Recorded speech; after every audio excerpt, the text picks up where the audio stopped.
the forgotten dreams of glass and stone.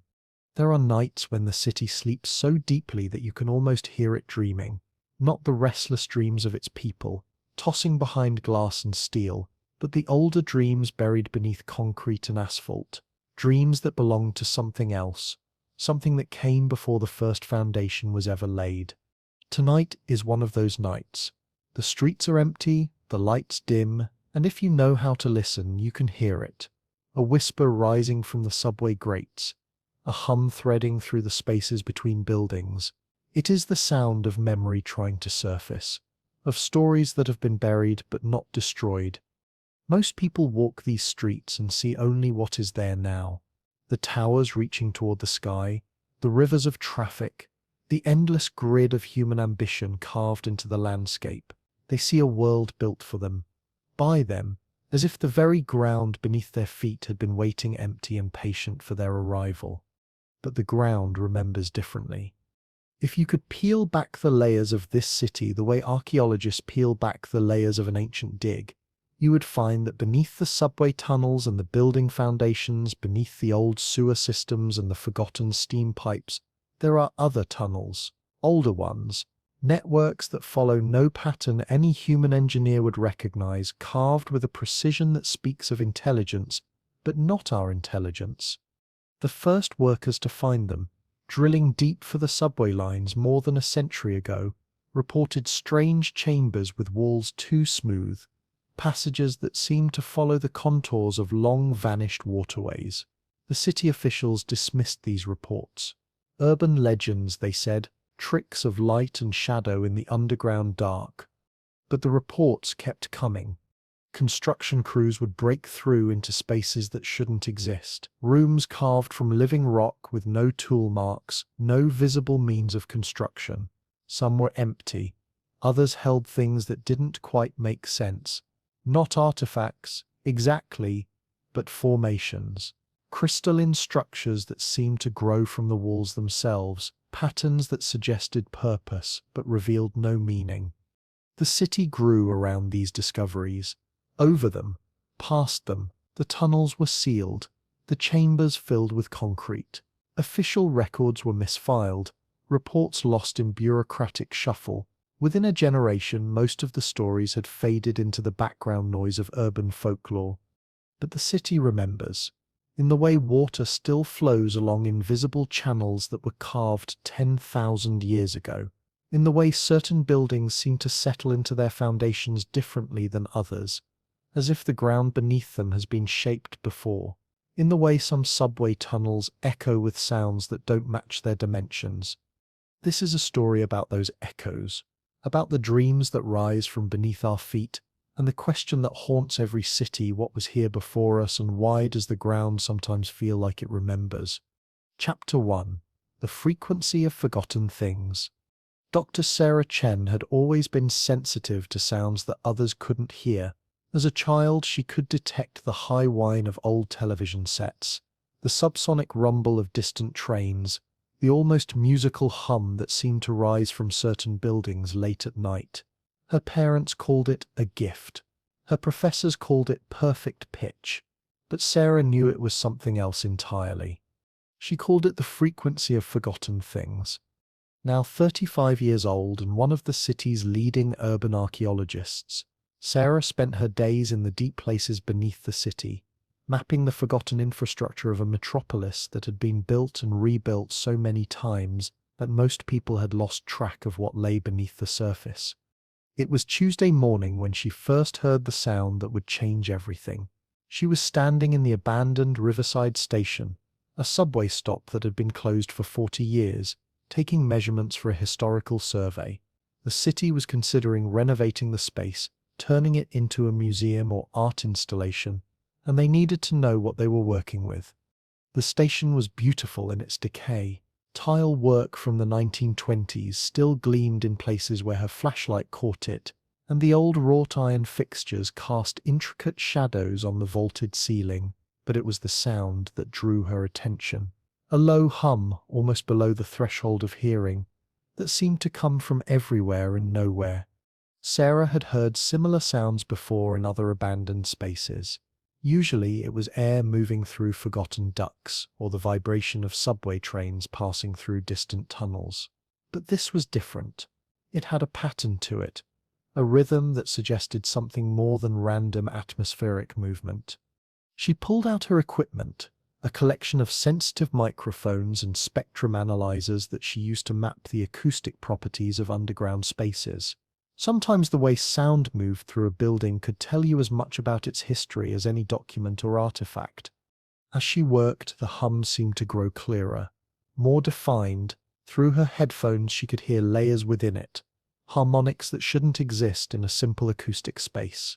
It was almost like music, if music could be written by something that understood sound in a completely different way than humans did.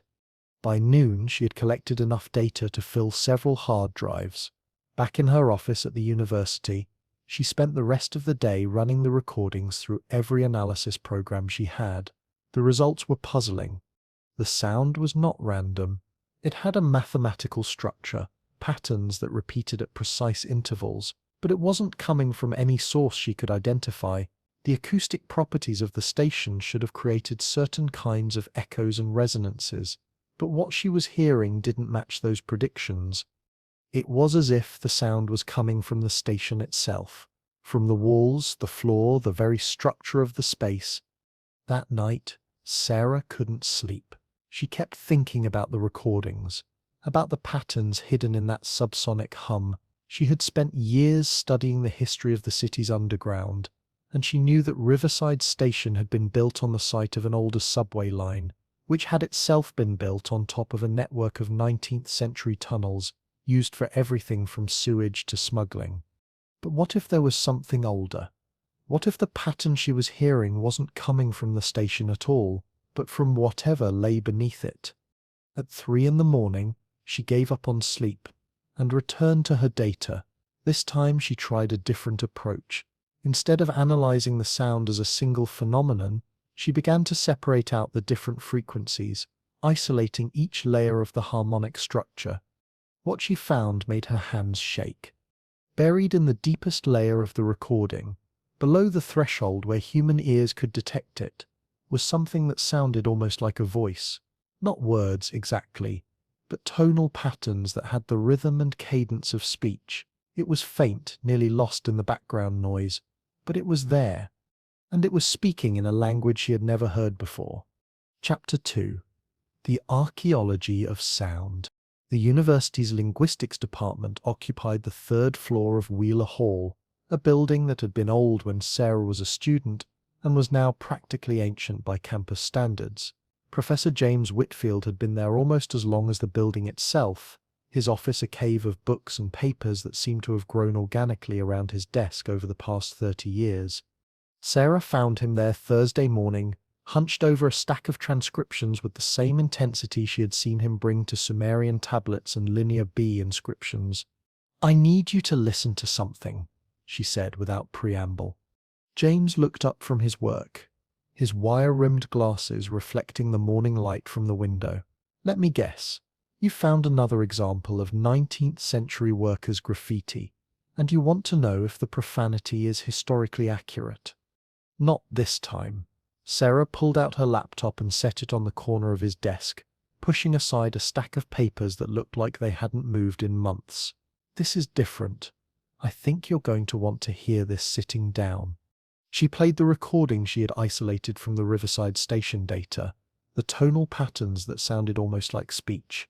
James listened with his eyes closed, his head tilted slightly to one side in the way she remembered from her undergraduate days when he was working through a particularly difficult translation. When the recording ended, he was quiet for a long moment. Then he looked at her with an expression she couldn't quite read. "Where did you get this?" "From an abandoned subway station. The Riverside line closed since the 1980s. It's buried in the ambient sound of the space, below normal hearing range." James played the recording again, this time taking notes on a pad that was already filled with symbols and diagrams. "The tonal structure is consistent with language," he said finally.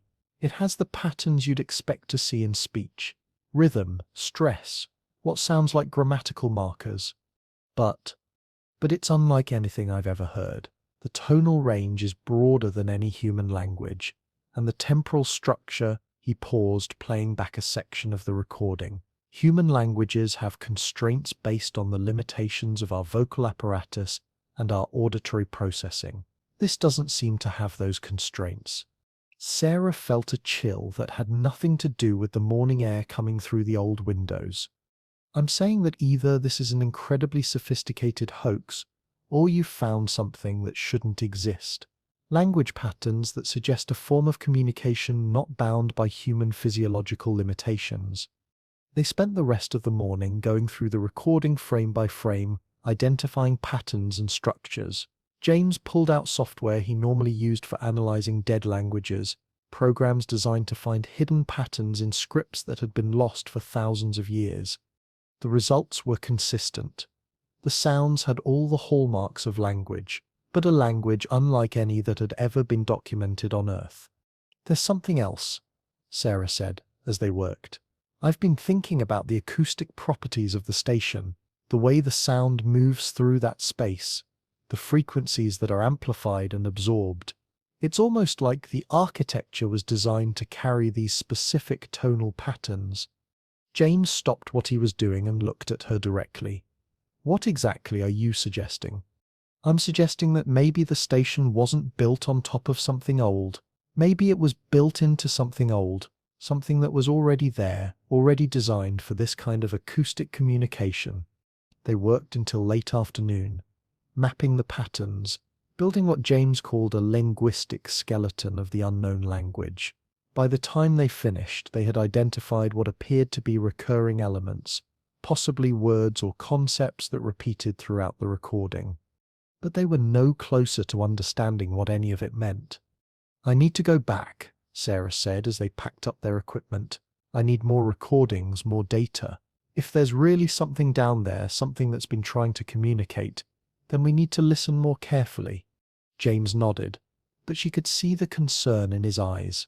"Sarah, if this is what we think it is, if there's really some kind of unknown linguistic phenomenon in those tunnels, then you're not just talking about archaeology anymore. You're talking about something that could change our understanding of the history of this city, maybe the history of human civilization itself."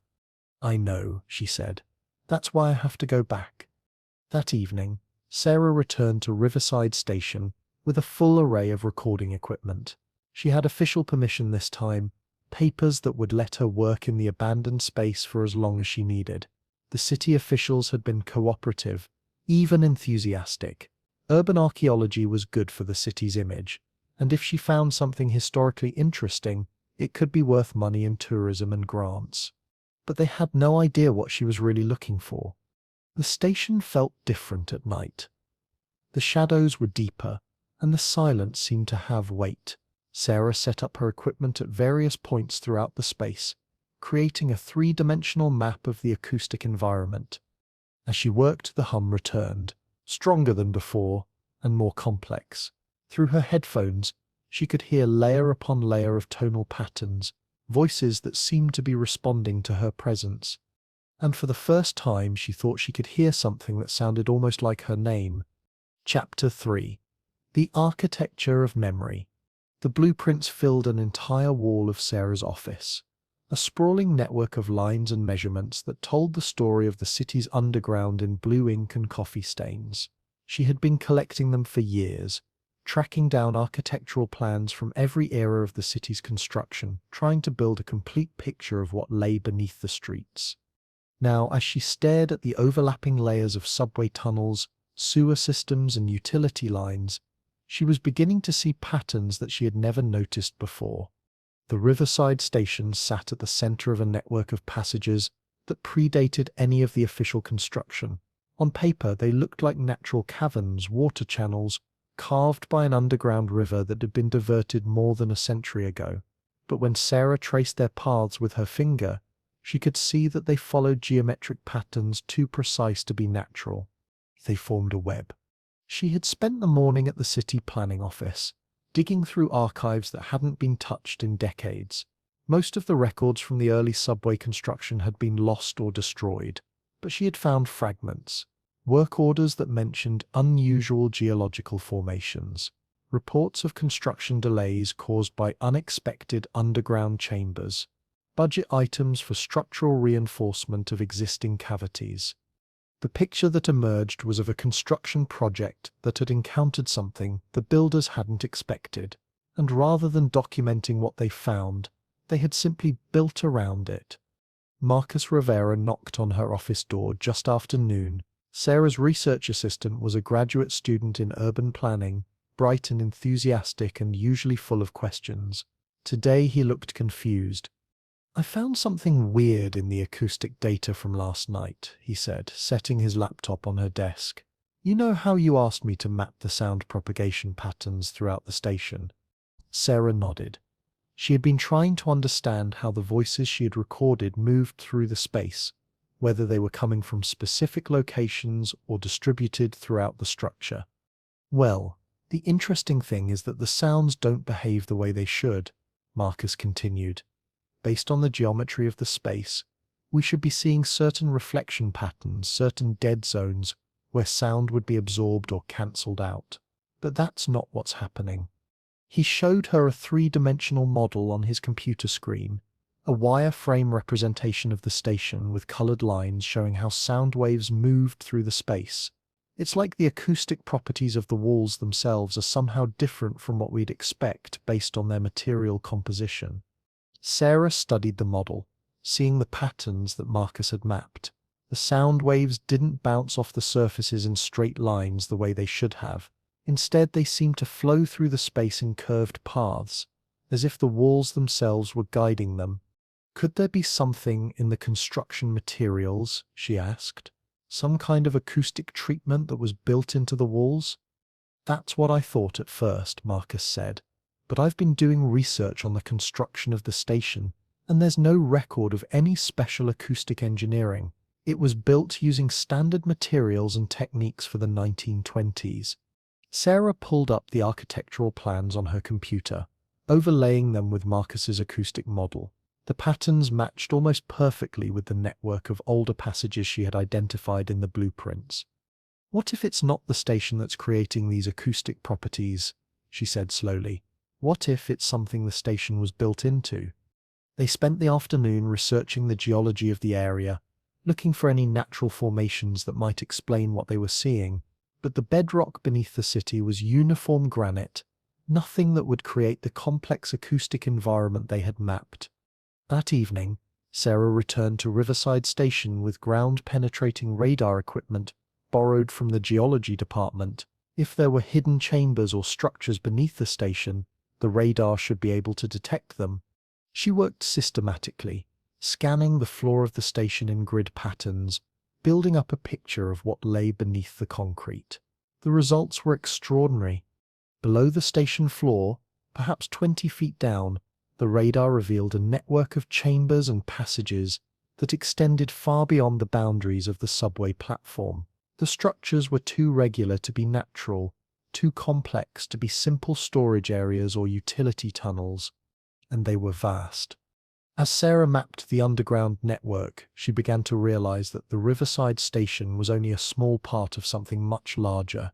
The chambers extended in all directions, following the same geometric patterns she had identified in the historical blueprints. Some of them were enormous, spaces that would dwarf the largest subway terminals in the city. But it was the shape of the chambers that made her hands shake as she worked. They weren't designed for human use. The proportions were wrong, the geometry alien, doorways that were too wide and too low, corridors that curved in ways that would be uncomfortable for human movement, spaces that seemed designed for beings that moved and thought differently than people did. By midnight, she had mapped enough of the underground network to see its true scope. It extended for miles beneath the city, connecting points throughout the urban core. Every major subway station, every significant building, every important intersection sat above or adjacent to some part of this vast hidden structure. The city hadn't been built on empty ground. It had been built on top of something else, something that had been there long before the first European settlers arrived, long before the indigenous peoples who had called this place home for thousands of years. And if the voices she was recording were any indication, whatever had built those chambers might still be there. Chapter 4. The Resonance of Ancient Stone. Sarah's phone rang at 3:17 a.m., the harsh electronic tone cutting through the silence of her apartment like a blade. She fumbled for it in the dark, recognizing Marcus's number on the display. "You need to get down to the station," he said without preamble, his voice tight with something between excitement and fear. "Something's happening." 20 minutes later, Sarah was standing on the platform of Riverside Station, her breath visible in the cold air that seemed to rise from the tunnels themselves. Marcus was waiting for her with equipment already set up, recording devices humming quietly in the darkness. "It started about an hour ago," he said, handing her a pair of headphones. "The voices you've been tracking, they're not buried in the background anymore. They're clear, strong, and Sarah," he paused, meeting her eyes in the dim light of their work lamps. "They're responding to each other. It's not just random speech patterns, it's conversation." Sarah slipped on the headphones and immediately understood what he meant. The sounds were clearer than anything she had recorded before, tonal patterns that rose and fell with the rhythm of dialogue. But it was more than that. She could hear emotional content in the voices, inflection that suggested questions and answers, agreement and disagreement. "How many different speakers can you identify?" she asked. "At least 6, maybe more. They seem to be located in different parts of the underground network. The acoustic analysis suggests they're in chambers that are anywhere from 100 feet to half a mile away from us." Sarah closed her eyes, listening to the alien conversation flowing through her headphones. There was something hauntingly beautiful about it, a musical quality that made her think of whale songs or the aurora borealis translated into sound. But there was also something urgent in the patterns, as if the speakers were discussing something of great importance. "Are you recording all of this?" "Everything," Marcus confirmed. "High resolution, multiple channels. But Sarah, there's something else. The ground-penetrating radar is picking up movement in the deeper chambers. Something down there is physically active." Sarah opened her eyes and looked at the radar display on Marcus's laptop, deep beneath the station. In the chambers she had mapped the day before, there were moving shapes, indistinct forms that appeared and disappeared as they passed through the radar's field of detection. "Could be water," she said, though she didn't believe it herself. "Underground streams, geological movement." "Could be," Marcus agreed, but his tone suggested he was no more convinced than she was. They worked through the night, recording the voices and mapping the movement in the deep chambers. As dawn approached, both phenomena began to fade. The voices became fainter, less distinct, until they merged back into the ambient hum that Sarah had first detected days earlier. The moving shapes on the radar display settled into stillness. "It's like they're nocturnal," Marcus observed as they packed up their equipment. "Active at night, dormant during the day." Sarah nodded, though she suspected the pattern was more complex than simple day-night cycles. There was something about the deep hours before dawn, the time when the city slept most deeply, that seemed to bring the voices to the surface. Back at the university, they spent the morning analyzing the night's recordings. James Whitfield joined them, bringing coffee and pastries and the kind of focused intensity that Sarah remembered from her graduate seminars. "The linguistic structure is becoming clearer," he reported. "After listening to several hours of recordings, I'm identifying recurring elements, grammatical patterns. It's definitely language, and it's remarkably sophisticated." "Any progress on translation?" "Some. I think I've identified words for spatial relationships. Above, below, within, beyond. And there are concepts that seem to relate to time, but not in the way human languages usually structure temporal ideas. These speakers seem to think about time as a physical dimension, something that can be navigated rather than simply experienced." Sarah thought about the acoustic properties of the underground chambers, the way sound moved through them in patterns that defied normal physics. What if they experience reality differently than we do? What if their language reflects a way of perceiving the world that's fundamentally alien to human consciousness? James was quiet for a moment, considering the implications. If that's true, then translation becomes more than just a matter of matching words and concepts. We'd be trying to bridge completely different ways of understanding existence itself. That afternoon, Sarah made a decision that she knew would change her life irrevocably. She was going to find a way into the deep chambers. The city's tunnel system was extensive and largely uncharted. Service passages, abandoned construction projects, utility tunnels that had been forgotten when newer systems were installed. If there was a way to reach the chambers she had mapped with radar, it would be through these forgotten spaces. She started with the city's engineering department, requesting access to maintenance tunnels near Riverside Station. The bureaucracy was tedious but cooperative. Urban archaeology was respectable work, and her university credentials opened doors that might have remained closed to a private researcher.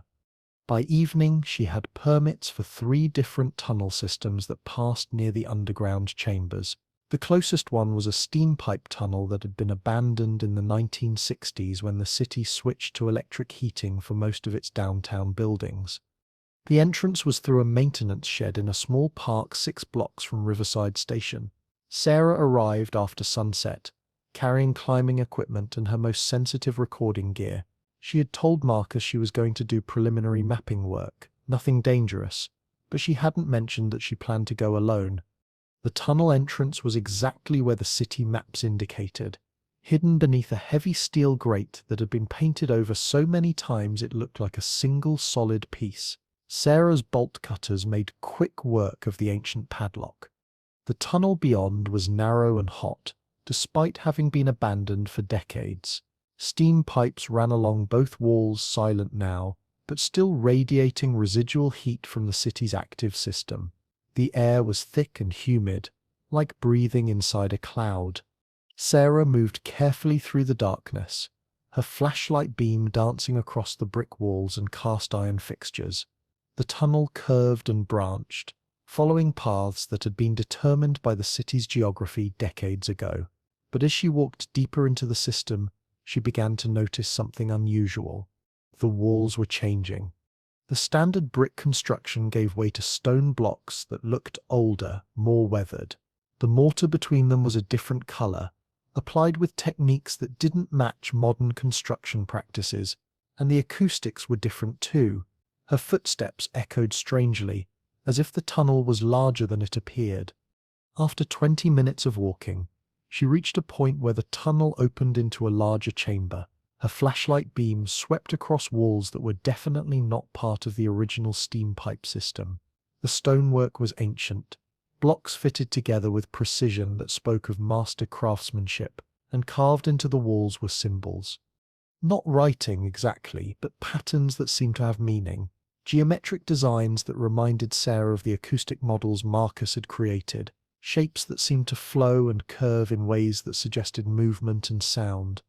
As she studied the carvings, Sarah became aware of a sound that she had been hearing without consciously noticing. The hum was here too, stronger than it had been in Riverside Station, and beneath it, faint but unmistakable, were the voices. She was close, very close. The chamber had 3 exits.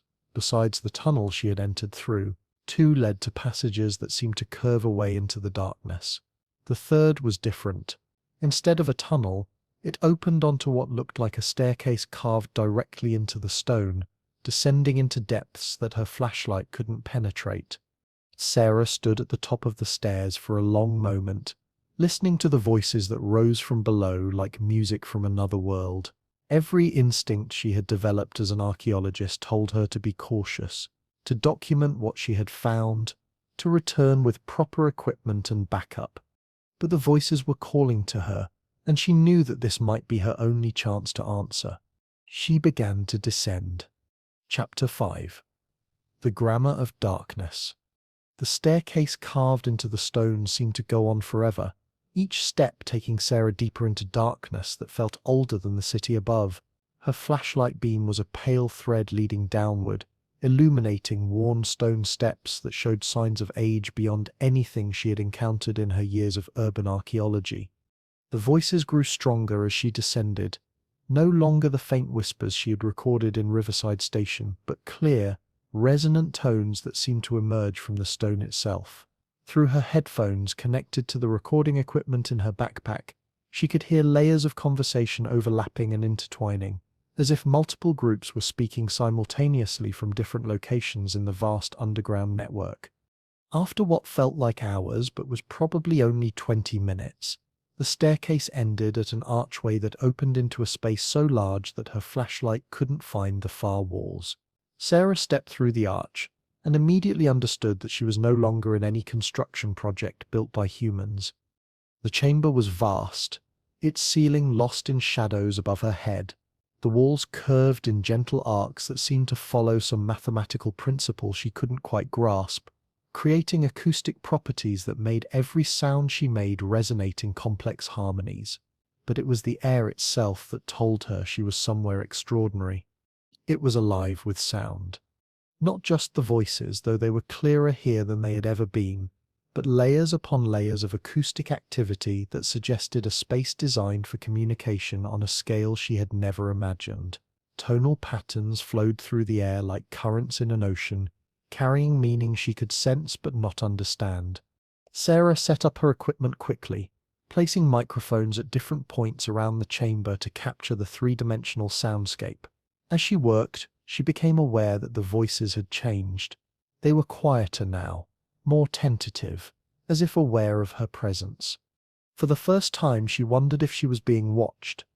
The thought should have frightened her, but instead she felt a strange sense of anticipation. She had spent her career studying the remains of dead civilizations, piecing together the lives of people who had vanished centuries or millennia ago. But here, in this impossible space beneath the modern city, she might be encountering something that was still alive. She sat down in the center of the chamber and did something that went against every principle of scientific methodology she had ever learned. She spoke into the darkness. "Hello," she said simply, her voice carrying across the vast space and returning to her transformed by the acoustic properties of the chamber. "My name is Sarah. I've been listening to you." The response was immediate. The voices that had been tentative and distant suddenly focused, converging from all directions until it seemed like the entire chamber was speaking to her at once. The tonal patterns became more urgent, more complex, as if whatever was out there in the darkness was trying desperately to make her understand. James had been right about the linguistic structure. Even without understanding the meaning, Sarah could hear that this was sophisticated language, with grammatical complexities that suggested abstract thought and conceptual reasoning. But there was something else in the voices, an emotional quality that spoke of loneliness, of having waited a very long time for someone to listen. She spent hours in the chamber, recording everything, occasionally speaking into the darkness, and receiving what seemed like responses. The voices never came closer, never revealed their sources, but their presence filled the space with an intelligence that was unmistakably real. As she listened, Sarah began to notice patterns in the way the voices interacted with the space itself. They seemed to use the acoustic properties of the chamber as part of their communication, sending sounds along specific paths through the air to create meanings that went beyond simple speech. It was as if the entire chamber was part of their language, a three-dimensional grammar written in stone and air. When she finally climbed back up the staircase, it was nearly dawn. The surface world felt strange and harsh after the otherworldly beauty of the deep chamber. But Sarah knew she would return. She had found something that would change everything, not just her own understanding, but potentially humanity's understanding of its place in the world. Back at the university, she found Marcus waiting in her office with Professor Whitfield and someone she didn't recognize. A woman in her 50s with the kind of intense focus that Sarah associated with serious scientists. "Sarah, this is Dr. Elena Vasquez from the Institute for Advanced Acoustic Research," James said. "I took the liberty of sharing some of our recordings with her. I hope you don't mind." Sarah minded very much, but she was too exhausted to argue. She collapsed into her desk chair and waited for the inevitable questions. "Dr. Chen," Elena said, "what you've recorded is unprecedented. I've spent 20 years studying acoustic phenomena, and I've never encountered anything like this. These voices, this language, it suggests a form of communication that uses sound in ways we've never seen before. What do you mean? Human language is constrained by the limitations of our vocal apparatus and our auditory processing, Elena explained. We produce sounds in a relatively narrow frequency range, and we process them sequentially, one sound after another. But what you've recorded suggests communication that operates across multiple frequency ranges simultaneously, with temporal structures that would be impossible for human brains to process. Sarah thought about the vast chamber, the way the voices had seemed to use the space itself as part of their language. So you're saying they're not human? I'm saying they're not limited by human physiological constraints, Elena said carefully. Whether they're human or not is a question I'm not qualified to answer. Marcus pulled up the acoustic analysis he had been working on, showing Sarah the latest models of how sound moved through the underground chambers. There's something else, he said. The network you mapped with radar, it's not just a series of connected chambers. It's a single, integrated acoustic system. The entire thing functions like a musical instrument the size of a city. Sarah stared at the model on his computer screen, seeing the underground network mapped out in 3 dimensions. The chambers were positioned at precise intervals, connected by passages that would carry sound at specific frequencies and velocities. It was a communication system on a scale that dwarfed anything humans had ever built. How old is it? She asked. That's the question we've been trying to answer, James said. Based on the geological evidence, the construction techniques and the acoustic properties, Elena thinks it could be thousands of years old, maybe tens of thousands. But there's no record of any civilization in this area that had the technology to build something like this, Sarah protested. The indigenous peoples of this region were sophisticated, but they didn't work in stone on this scale. Which brings us to the obvious question, Elena said quietly. Who did build it? Sarah was quiet for a long moment, thinking about the voices in the darkness, the loneliness she had heard in their tones, the way they had responded to her presence with what seemed like desperate hope. I think, she said finally, that's exactly what they've been trying to tell us. Chapter 6. The Memory of Stone. The revelation came not from the voices themselves, but from the silence between them. Sarah had been returning to the deep chamber every night for 2 weeks, building a routine that was probably destroying her health, but revealing new layers of the mystery with each visit. She had mapped 17 distinct voices, identified recurring elements that James was convinced were proper names or titles, and documented acoustic phenomena that Elena claimed were impossible according to current understanding of sound physics. But it was the pauses that finally gave her the breakthrough she needed. She was listening to a recording from the previous night, a conversation between what seemed to be 3 of the entities, when she noticed something in the spaces between their vocalizations. There was sound there, but at frequencies so low that human ears couldn't detect them. When she filtered the recording to bring those subsonic elements into audible range, she discovered something extraordinary. The pauses weren't empty. They were filled with harmonic structures that seemed to carry as much information as the audible portions of the conversation. It was as if the entities were speaking on multiple levels simultaneously, using the full range of acoustic space in ways that human language had never evolved to exploit. It's like discovering that what we thought was a conversation was really just the tip of an iceberg, she explained to James and Elena that morning. The real communication is happening in dimensions of sound that we can barely perceive. Elena nodded, studying the spectrograms that showed the full range of the recordings. This suggests a form of consciousness that processes information very differently from human thought. They're not just using language to communicate ideas sequentially. They're embedding multiple layers of meaning in every moment of sound. But what are they saying? Sarah asked. James had been working on that question for days, building what he called a conceptual framework for understanding the alien language. I think they're historians, he said. The recurring elements I've identified seem to relate to the passage of time, to the documentation of events, to the preservation of memory. Historians of what? That's the question, isn't it? James pulled out a stack of transcriptions, pages covered with symbols and diagrams that represented his attempts to map the linguistic structure of the voices. But I think I'm starting to understand the temporal concepts they use. They don't think of time as a linear progression from past to future. For them, time seems to be more like a landscape, something that can be explored and mapped. Sarah thought about the vast acoustic network beneath the city, the way the voices seem to use the physical space as part of their communication system. What if they're not just historians? What if they're the memory of this place? The idea came to her fully formed, as insights sometimes did when she had been thinking about a problem for so long that her unconscious mind had been working on it without her awareness.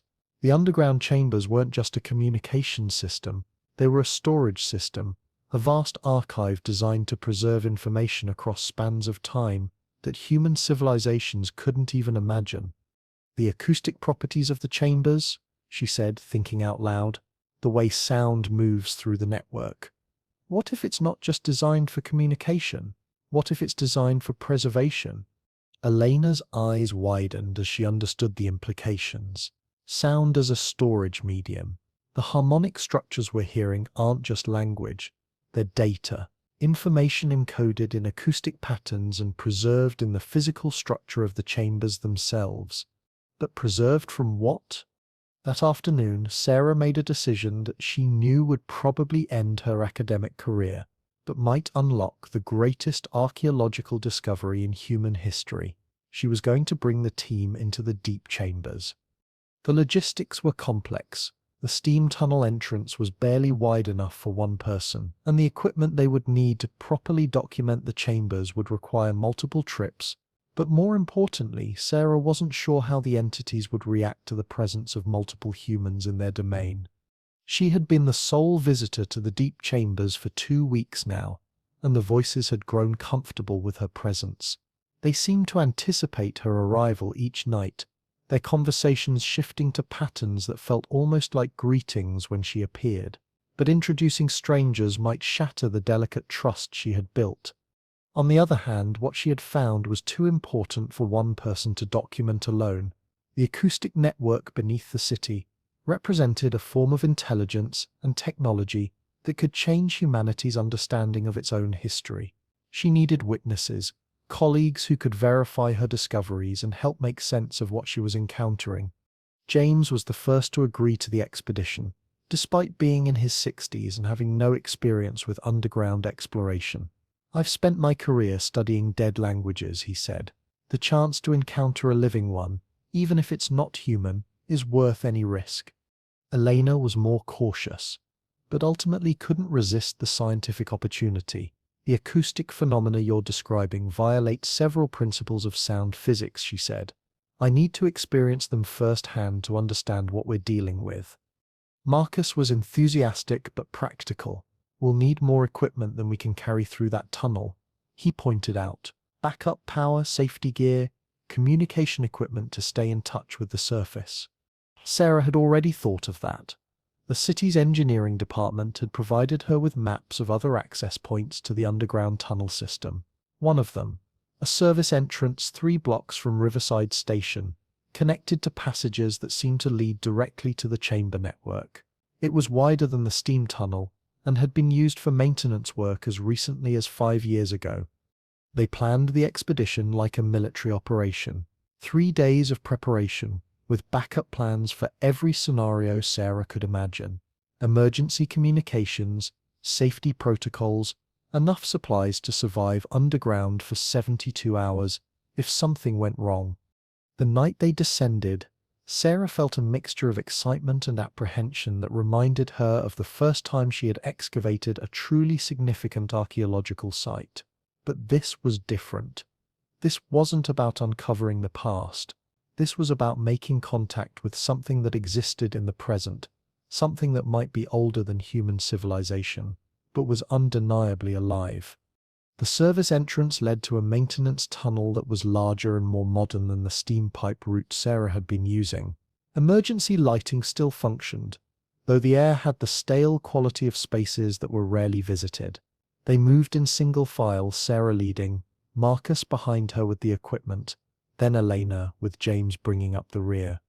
The tunnel branched several times, following routes that had been determined by utility needs rather than any logical exploration path. Sarah navigated by memory and compass, heading toward the approximate location of the chamber where she had first encountered the voices. After 40 minutes of walking, they reached a section where the modern tunnel intersected with older construction. The walls changed from concrete to stone blocks, and the air became warmer, more humid. They were entering the same ancient network Sarah had discovered weeks earlier. The acoustic properties just changed, Elena observed, her voice echoing differently in the stone passages. The resonance characteristics are completely different from the maintenance tunnel. James was examining the stonework with his flashlight, running his fingers over joints that had been fitted with precision that exceeded modern masonry techniques. "This construction is remarkable," he said. "I've seen stonework from civilizations across the globe, but this is unlike anything in the archaeological record." They reached the staircase that led down to the deep chambers just after midnight. Sarah paused at the top, listening for the voices that had become as familiar to her as the sound of her own heartbeat. They were there, but fainter than usual, as if the entities were aware that something had changed.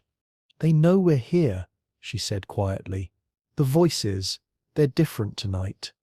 The descent took longer with 4 people and equipment, but eventually they emerged into the vast chamber that had become the focus of Sarah's world.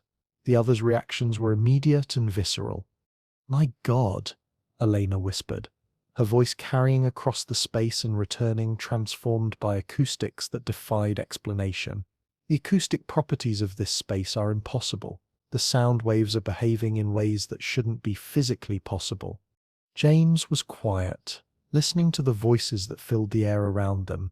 Even without Sarah's specialized equipment, the alien conversation was audible to normal human hearing in this deep space.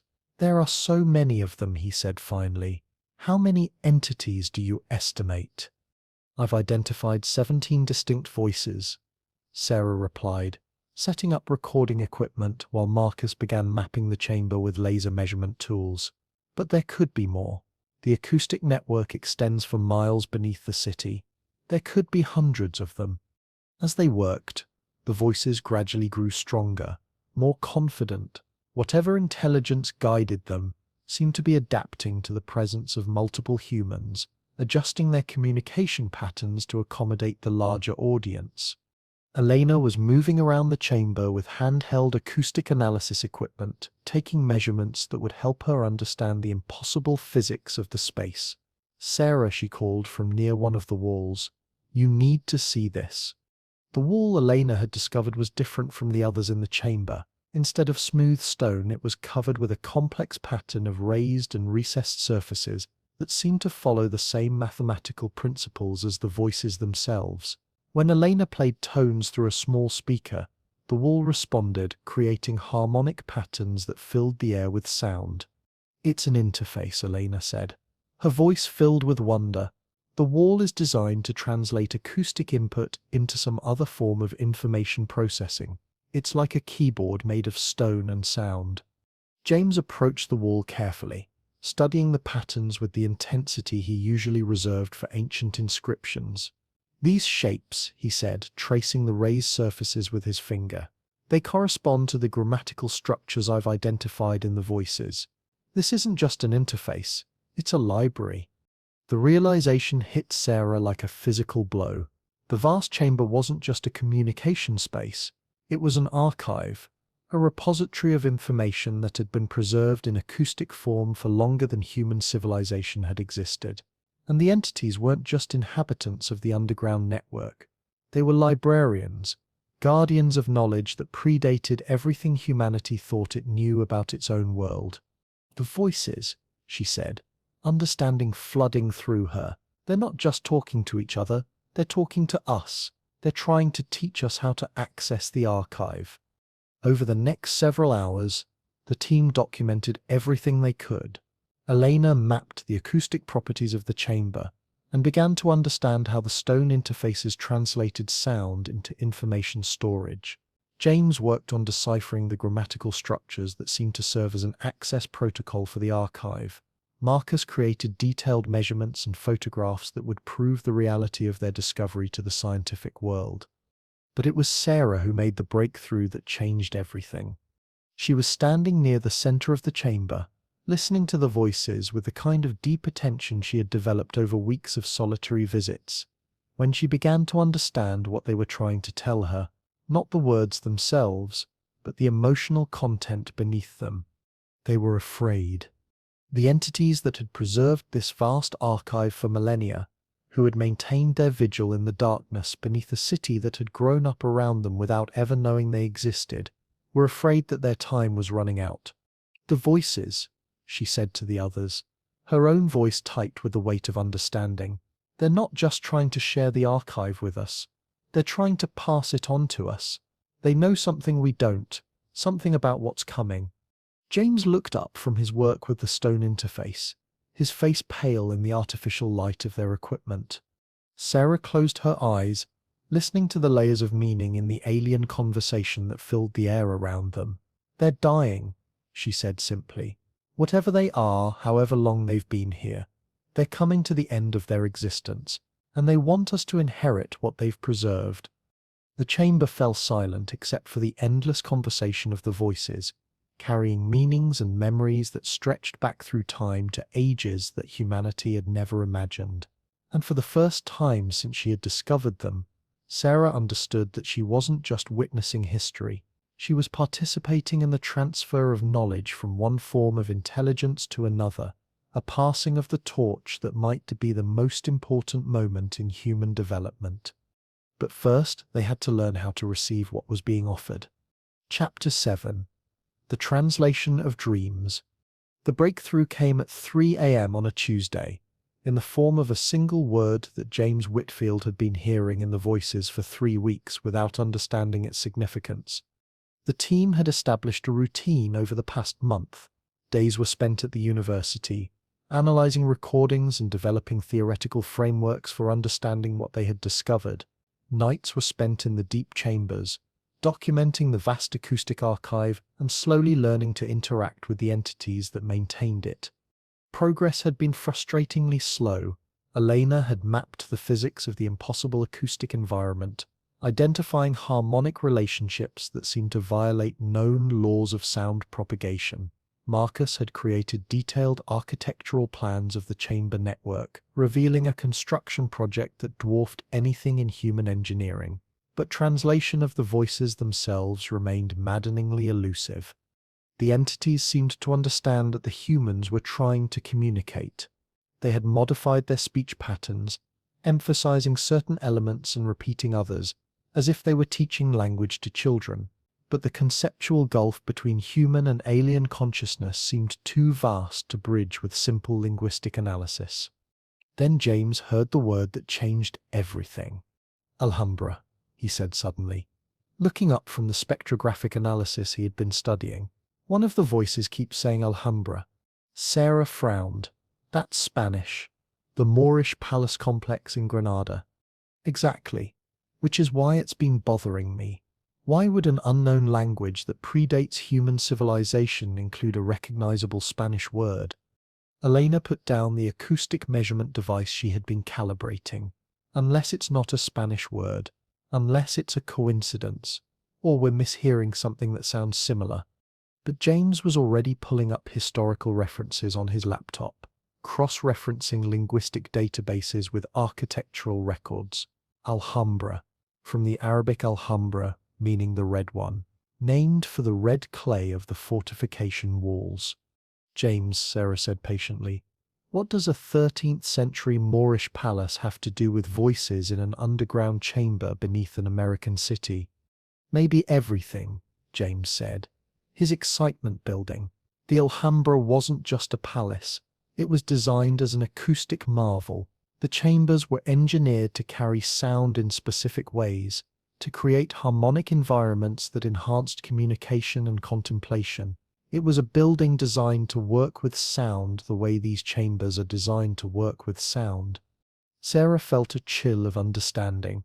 You're saying the entities know about the Alhambra? I'm saying they might have inspired it, James said quietly. What if the acoustic principles used in the Alhambra weren't discovered by human architects? What if they were learned from something older? The implications were staggering. If the entities beneath the city had somehow influenced human architecture, if their knowledge had surfaced in other places and other places and other times, then human history might be far more complex than anyone had imagined. That night, they returned to the deep chambers with new questions and a new approach to communication. Instead of trying to decode the entity's language directly, they began looking for references to human history, human places, human achievements that might indicate points of contact between the two forms of intelligence. What they found changed everything they thought they knew about human civilization. The voices weren't just preserving their own history, they were preserving human history, documenting the development of the species that had grown up above their hidden chambers. And more than that, they had been subtly influencing that development, sharing knowledge through dreams and inspiration, guiding human progress in directions that would prepare the species for what was coming. Listen to this sequence, James said, playing a section of recording that he had isolated and enhanced. The tonal patterns here correspond to mathematical concepts, geometric principles. They're discussing the golden ratio, the same proportional relationships that appear in classical architecture. Elena was studying readouts from her acoustic analysis equipment, tracking how the voices used the chamber's physical properties to create complex harmonic structures. They're not just talking about these concepts, they're demonstrating them. The acoustic patterns themselves embody the mathematical principles they're discussing. Sarah understood. The entities weren't just historians or librarians, they were teachers, using the vast acoustic network beneath the city as a classroom, where they could share knowledge with any intelligence capable of learning to listen. How long have they been doing this? She asked. James pulled up a timeline he had been constructing based on historical references embedded in the voices' conversations. Based on the architectural and mathematical concepts they discuss, at least 3,000 years, possibly much longer. That would explain so much, Elena said wonderingly. The sudden advances in human knowledge that seem to come out of nowhere, mathematical insights that appear simultaneously in different cultures, architectural innovations that seem too sophisticated for their time. Sarah thought about the subway tunnels that had been built directly above the chamber network, the construction reports that mentioned unusual geological formations and unexpected acoustic properties. Human engineers had unknowingly tapped into a source of knowledge that had been waiting beneath their feet for millennia. But why? She asked. Why share their knowledge with us? Why guide our development? The answer came not from analysis or translation, but from direct communication. Sarah had been experimenting with using the stone interface Elena had discovered, playing tones and harmonic sequences to see if she could elicit responses from the archive. Most of her attempts had produced only random noise, but occasionally she managed to activate what seemed like information storage sequences, acoustic patterns that carried meaning beyond simple sound. That night, she achieved something unprecedented. She managed to ask a question that the entities understood and received an answer that she could comprehend. The question was simple, played through the stone interface as a series of tonal patterns that James had identified as interrogative structures in the alien language. Why do you teach us? The answer came as a flood of harmonic information that filled the chamber with sound so complex and beautiful that it brought tears to Sarah's eyes. But beneath the aesthetic impact of the acoustic display was meaning, concepts that translated directly into human understanding without the need for linguistic analysis. The entities were dying. Not individually, but as a species, a civilization, a form of consciousness that had maintained its presence on Earth for longer than complex life had existed on the planet's surface. They were the last remnants of something ancient beyond human comprehension, keepers of knowledge that stretched back through geological ages to times when the planet itself had been a very different place. And they were preparing humanity to take their place. The knowledge they had been sharing, the subtle guidance they had provided through dreams and inspiration, was part of a vast educational program designed to prepare a younger species for the responsibility of preserving planetary memory. The acoustic archive beneath the city was just one node in a global network of information storage systems, hidden repositories of knowledge that documented not just the history of the entities themselves, but the history of Earth across deep time. "They're passing the torch," Sarah said, her voice filled with awe as she understood the magnitude of what they had discovered. "They've been preparing us to become the new guardians of planetary memory." But the transfer of responsibility came with a warning. The knowledge preserved in the acoustic archives wasn't just historical, it was predictive, containing information about planetary cycles and cosmic events that occurred on timescales far beyond human experience. And according to the entities, humanity was approaching a critical period where that knowledge would be essential for survival. "What kind of critical period?" Elena asked. Sarah played the response she had received through the stone interface, acoustic patterns that carried images and concepts directly into human consciousness. What she saw made her hands tremble as she worked the controls. The entities had preserved the memory of previous mass extinction events, not just the ones that appeared in human geological records, but cycles of planetary catastrophe that occurred every few million years, driven by cosmic forces that human science was only beginning to understand.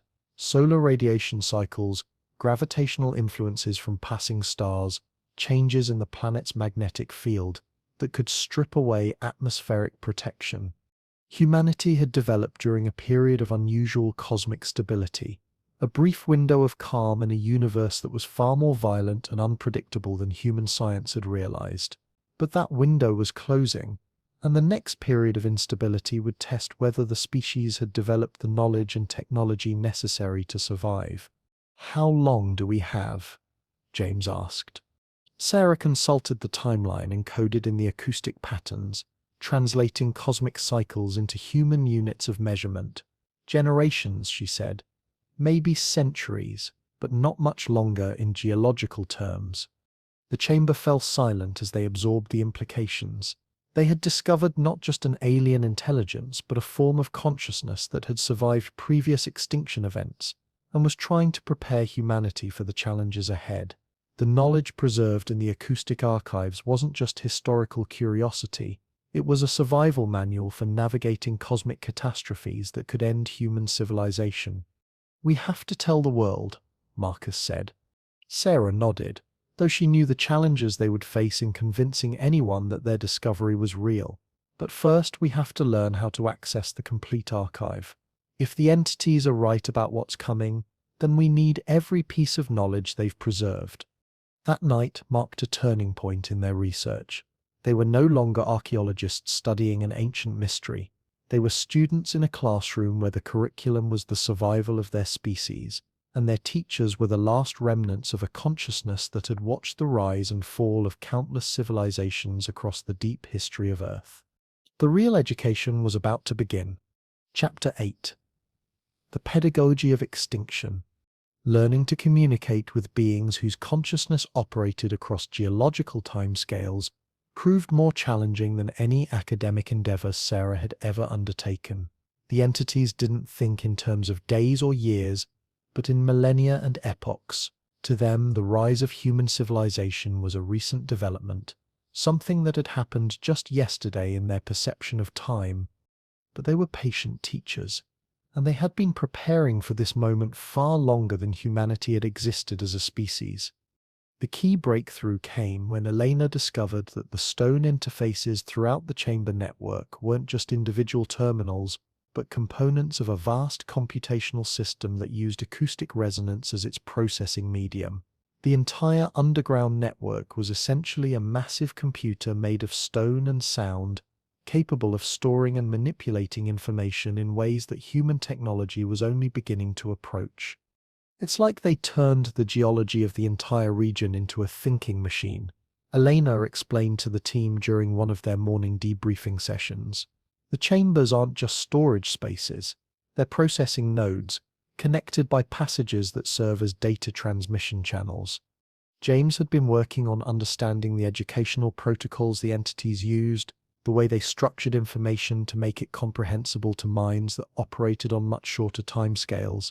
They've developed a pedagogical system that can compress millions of years of experience into forms that human consciousness can absorb, he reported.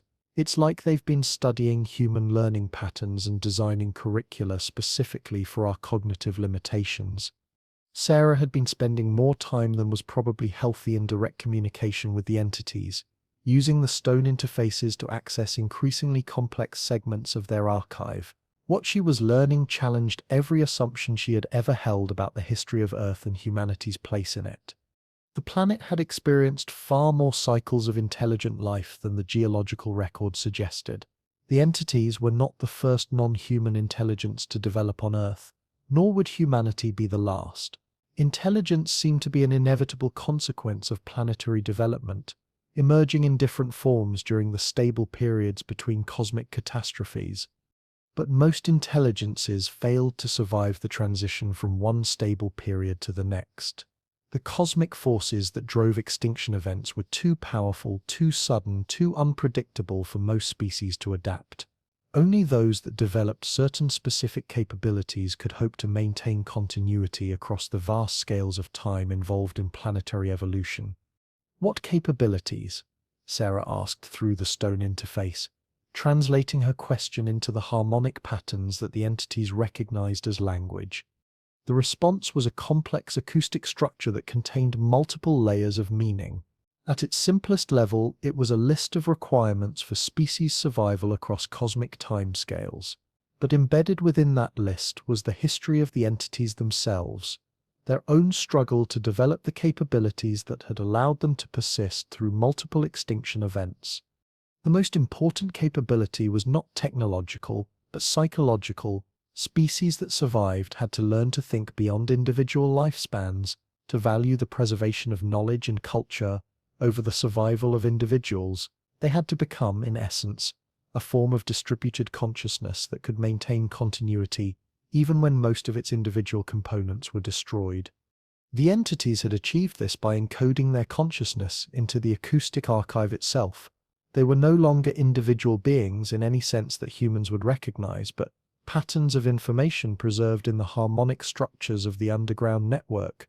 They could maintain their existence as long as the acoustic system continued to function, independent of any biological substrate.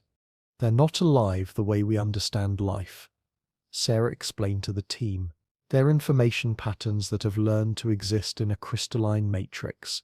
They've essentially uploaded themselves into a computer made of stone." But the process had come with a cost. The entities had sacrificed their ability to interact directly with the physical world in order to achieve effective immortality. They could preserve knowledge across geological timescales, but they could no longer participate in the ongoing development of planetary consciousness.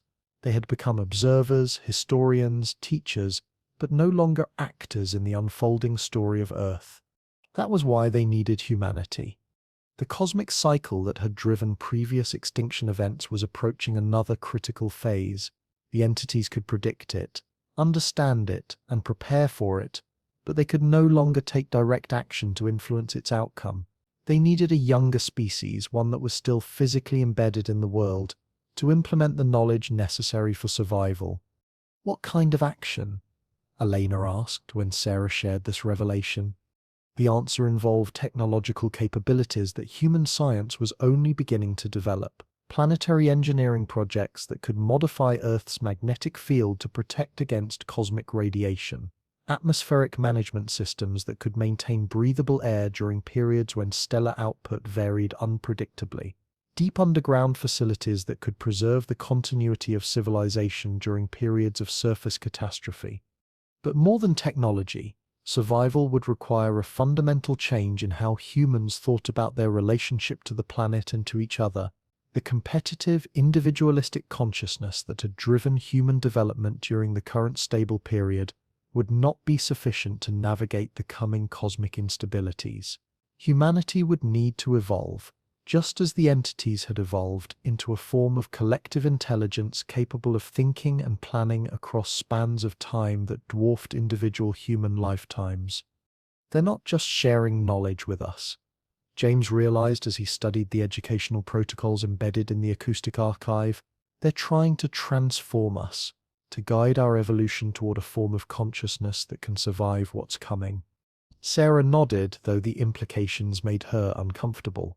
The entities were offering humanity something unprecedented, the accumulated wisdom of a species that had survived multiple extinction events, knowledge that could preserve human civilization across cosmic catastrophes that would otherwise end it completely. But accepting that knowledge would change what it meant to be human. The transformation the entities envisioned would preserve human knowledge and culture, but the beings that emerged from the process might not be recognizably human in any sense that current people would understand. Is it worth it? Marcus asked during one of their late-night discussions in the deep chambers. Survival at the cost of fundamental transformation. Are we still human if we become something else in order to survive? The question haunted Sarah as she spent more time in communication with the entities, learning to navigate the vast archive of knowledge they had preserved. The acoustic system contained the histories of multiple intelligent species that had faced the same choice humanity was now facing. Some had chosen transformation and survived. Others had chosen to remain unchanged and had vanished completely, leaving only the faintest traces in the geological record. But there was a third option, one that the entities had not initially presented, but that became clear as Sarah learned to access deeper levels of the archive. Humanity could choose to become the next caretakers of planetary memory without abandoning its essential nature. The transformation they were being offered was not mandatory. It was simply one path among several, albeit the one that offered the greatest probability of long-term survival. We could maintain the archive without becoming part of it, Sarah realized during one of her deepest communications sessions. We could preserve the knowledge while remaining biologically human, but it would be more difficult, more uncertain. The entity's response to this realization was complex, filled with harmonic patterns that carried emotional content alongside factual information. They were pleased that humanity had recognized the full range of options available, but they were also concerned about the risks involved in choosing the more difficult path. Previous species that had tried to maintain their original nature while serving as planetary caretakers had faced tremendous challenges. The responsibilities involved in preserving knowledge across geological timescales created psychological pressures that few individuals could sustain. Most eventually chose either transformation or abandonment of their caretaking role. But there was something different about humanity, something the entities had observed during their millennia of subtle guidance.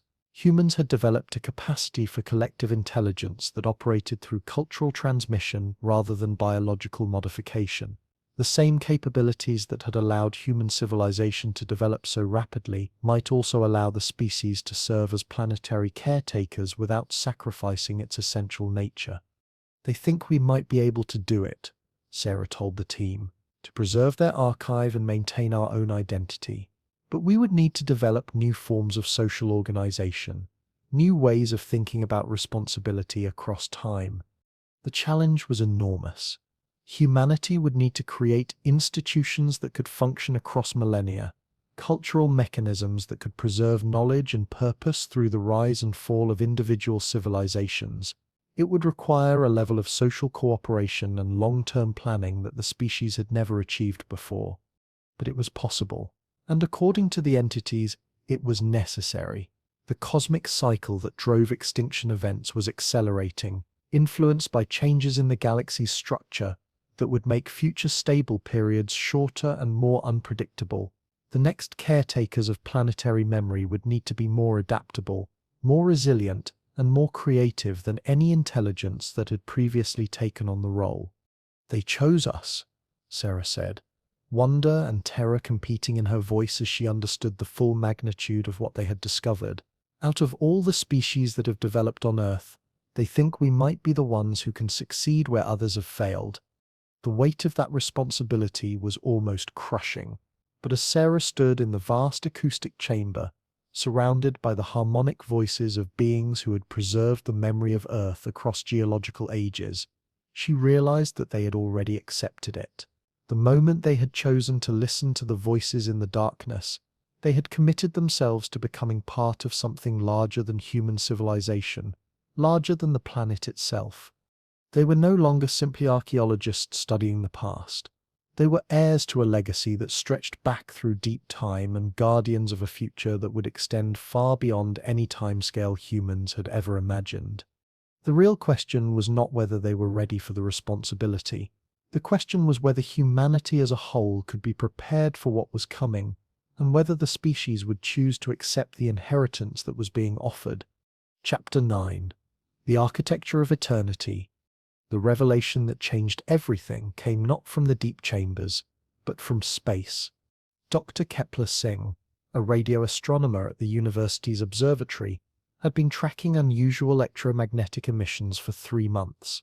The signals were subtle, barely distinguishable from background noise, but they followed patterns that suggested artificial origin.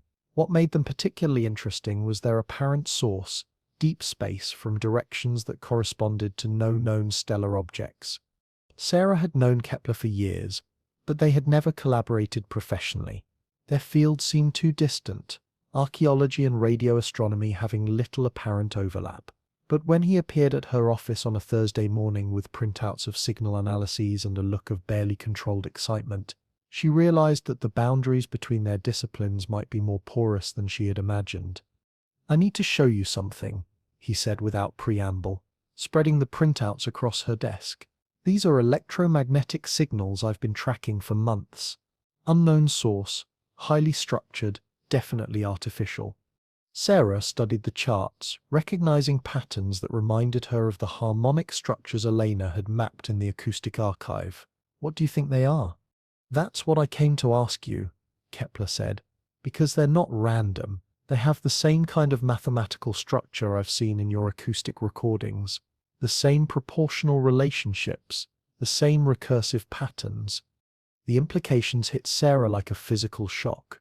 If Kepler was right, if the electromagnetic signals from space showed the same structural characteristics as the voices in the deep chambers, then the acoustic archive beneath the city might be part of something much larger.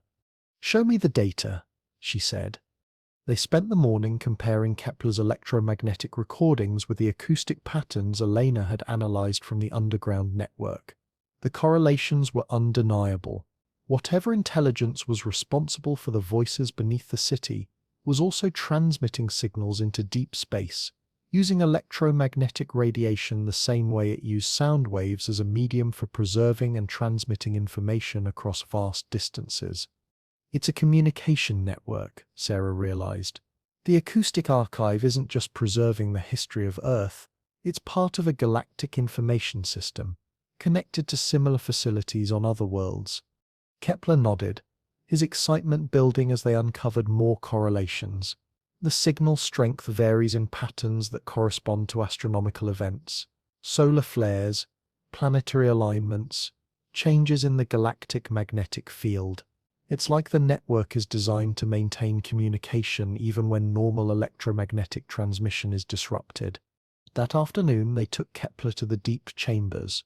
His reaction to the vast acoustic space was similar to Elena's, but with an additional layer of understanding that came from his astronomical perspective. "The harmonic frequencies," he said, after listening to the voices for several minutes. "They correspond to the electromagnetic emissions I've been tracking. This isn't just a local phenomenon. These entities are part of something that spans the galaxy." The implications were staggering. Humanity had discovered not just an ancient intelligence on Earth, but evidence of a galactic civilization that used planets as information storage nodes in a network that might span thousands of worlds. The entities beneath the city were local representatives of a form of intelligence that operated on truly cosmic scales. "But why here?" Elena asked when they shared the discovery with the rest of the team. "Why establish a node on Earth?" The answer came from deeper exploration of the acoustic archive. Sarah had been learning to navigate increasingly complex levels of stored information, accessing historical records that stretched back through geological time. What she found challenged every assumption about Earth's place in galactic history. The planet had been selected as an information storage site billions of years ago, during the early formation of the solar system. The galactic network was ancient beyond imagination, established by intelligences that had achieved stability and persistence across cosmic timescales. They had identified worlds that showed potential for developing complex life and had planted information storage facilities that could monitor and guide the development of indigenous intelligence. Earth was one of hundreds of such worlds, a laboratory where the galactic civilization could experiment with different approaches to nurturing young intelligences toward cosmic consciousness. The entities beneath the city were not just observers but active participants in an ongoing project to expand the network by incorporating new forms of intelligence as they developed. We're not the first species on Earth to be offered this opportunity, James discovered as he learned to access historical records in the archive. Previous intelligences have been given the same choice we're facing. Some accepted and joined the network, others declined and eventually went extinct. But there was something unique about humanity's situation. The galactic network was facing unprecedented challenges, cosmic changes that threatened the stability of the entire system. The electromagnetic signals Kepler had been tracking were not just communications between network nodes. They were distress calls, warnings that the network was in danger of collapse. The source of the threat was cosmic in scale. Changes in the structure of the galaxy itself that were disrupting the fundamental forces that held the network together. Dark matter flows that affected gravitational stability. Alterations in the galactic magnetic field that interfered with electromagnetic communication. Most ominously, evidence that other galactic civilizations were engaged in conflicts that could destroy entire stellar regions. The network is under attack, Sarah realized as she accessed deeper levels of the archive, not by natural forces but by other intelligence that see the preservation network as a threat to their expansion. The war that was unfolding across the galaxy was unlike anything in human experience. It was fought not with weapons or armies, but with fundamental alterations to the structure of space-time itself. Civilizations that had achieved mastery over cosmic forces were reshaping entire regions of the galaxy to serve their purposes, destroying the stable environments that the preservation network required to function. Earth had been selected not just as an information storage site, but as a potential refuge. The planet's location in a relatively stable region of the galaxy, combined with its indigenous intelligence that showed potential for rapid development, made it a candidate for preserving the network's core functions if other nodes were destroyed. They need us, Elena said, as the implications became clear, not just as caretakers of local planetary memory, but as guardians of galactic civilization itself. The responsibility was almost incomprehensible. Humanity was being offered the opportunity to become part of a cosmic intelligence network, but only if the species could develop the capabilities necessary to defend that network against forces that could destroy star systems. The technological requirements were staggering. Humanity would need to achieve mastery over fundamental forces within centuries rather than the millennia that such development normally required. The entities could provide guidance and knowledge, but the actual implementation would require human creativity and adaptability applied to problems that challenged the laws of physics themselves. "Can we do it?" Marcus asked during one of their late-night planning sessions. Sarah consulted the predictive models embedded in the acoustic archive, accessing probability assessments that the entities had been refining for millennia. The calculations were complex, taking into account not just human technological potential, but the psychological and social factors that would determine whether the species could unify around such an ambitious project. "Maybe," she said finally. "The entities give us about a 30% chance of success if we fully commit to the project, but that's better odds than any previous species has achieved." The choice facing humanity was no longer just about surviving local extinction events. It was about joining a cosmic community that was fighting for the preservation of intelligence itself across a galaxy where forces of destruction were gaining power. But before humanity could make that choice, they needed to know the truth about what they were being asked to join, and that truth was darker and more complex than anything the entities had initially revealed. Chapter 10: The Weight of Infinite Knowledge. Sarah had been spending 18 hours a day in the deep chambers for 2 weeks, and she was beginning to understand why the entities had warned her about the psychological costs of accessing their complete archive. Knowledge, it turned out, was not a burden that human consciousness was designed to carry indefinitely. She had learned to navigate the acoustic storage system with increasing sophistication, accessing historical records that stretched back through geological epochs and forward into probability matrices that mapped potential futures across cosmic timescales. What she found there challenged not just her understanding of human history, but her understanding of consciousness itself. The galactic network was not the benevolent preservation system she had initially imagined.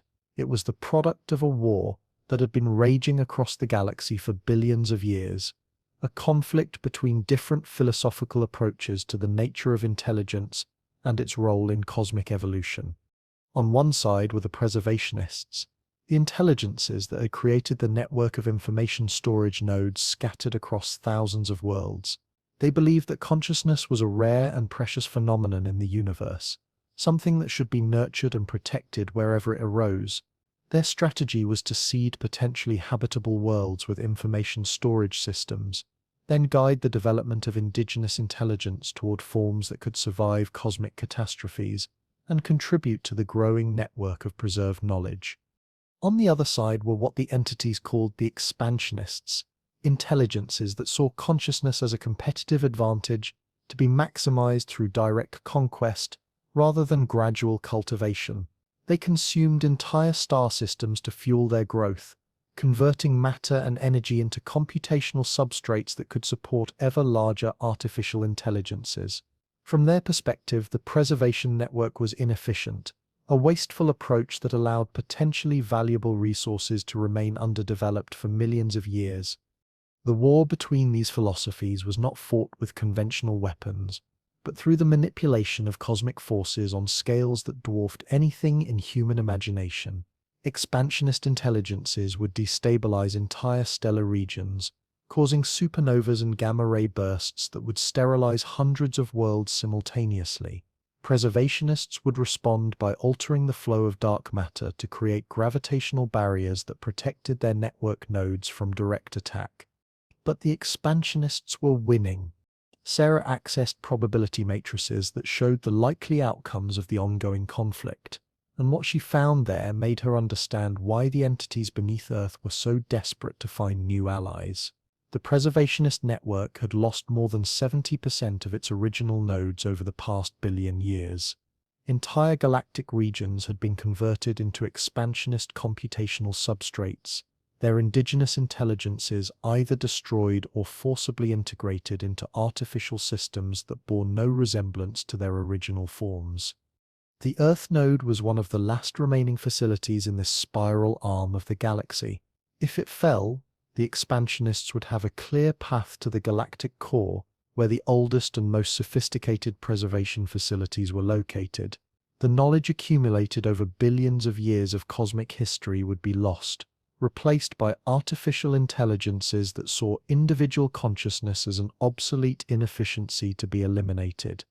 "We're not just being offered the chance to join a galactic civilization," Sarah explained to the team during their morning briefing. "We're being drafted into a war for the survival of consciousness itself." The weight of that knowledge was crushing.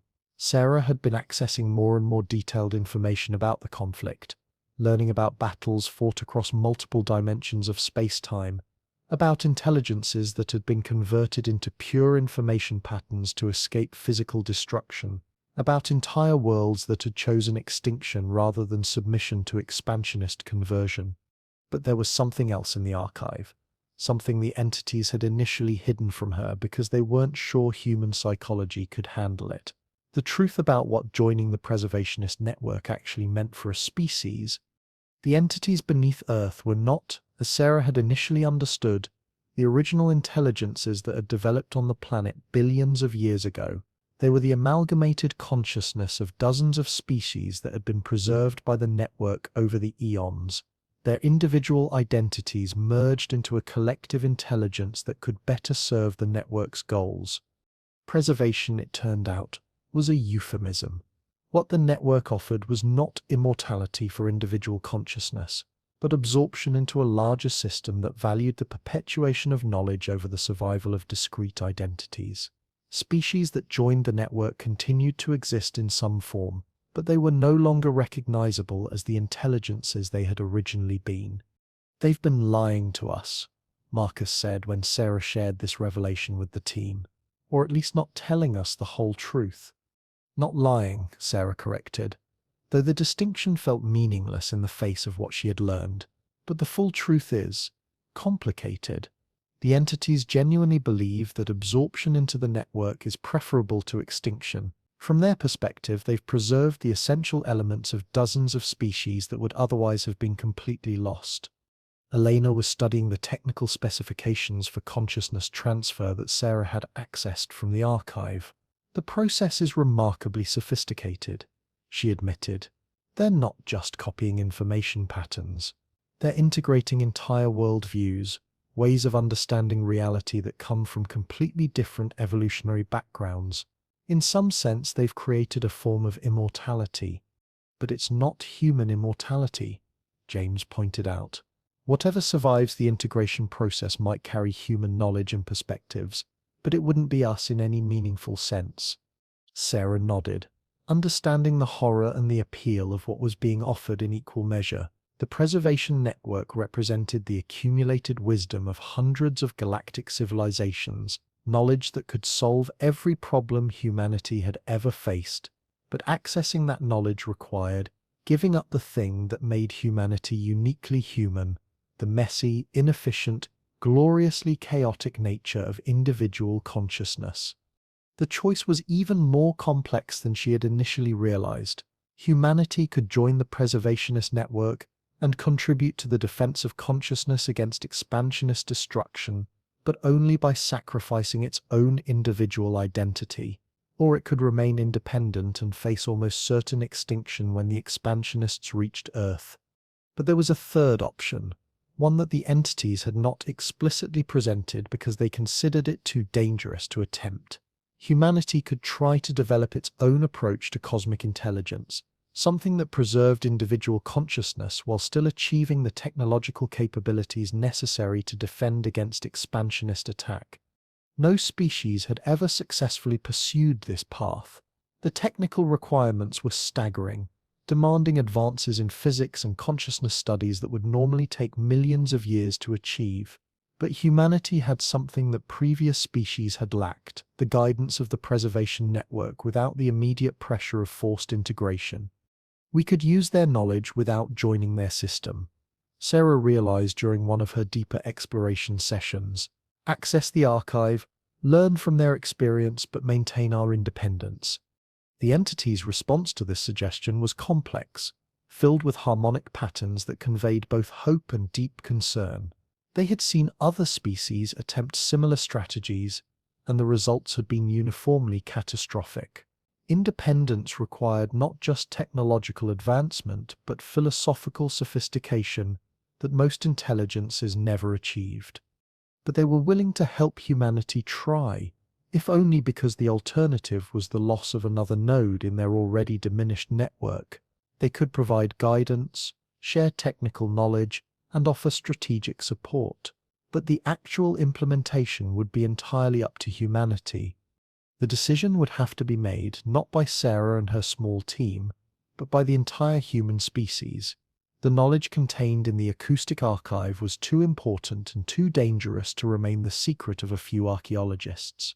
Humanity needed to understand what it was facing, what choices were available, and what the consequences of each choice would be. But first, Sarah had to survive the psychological impact of carrying that knowledge alone.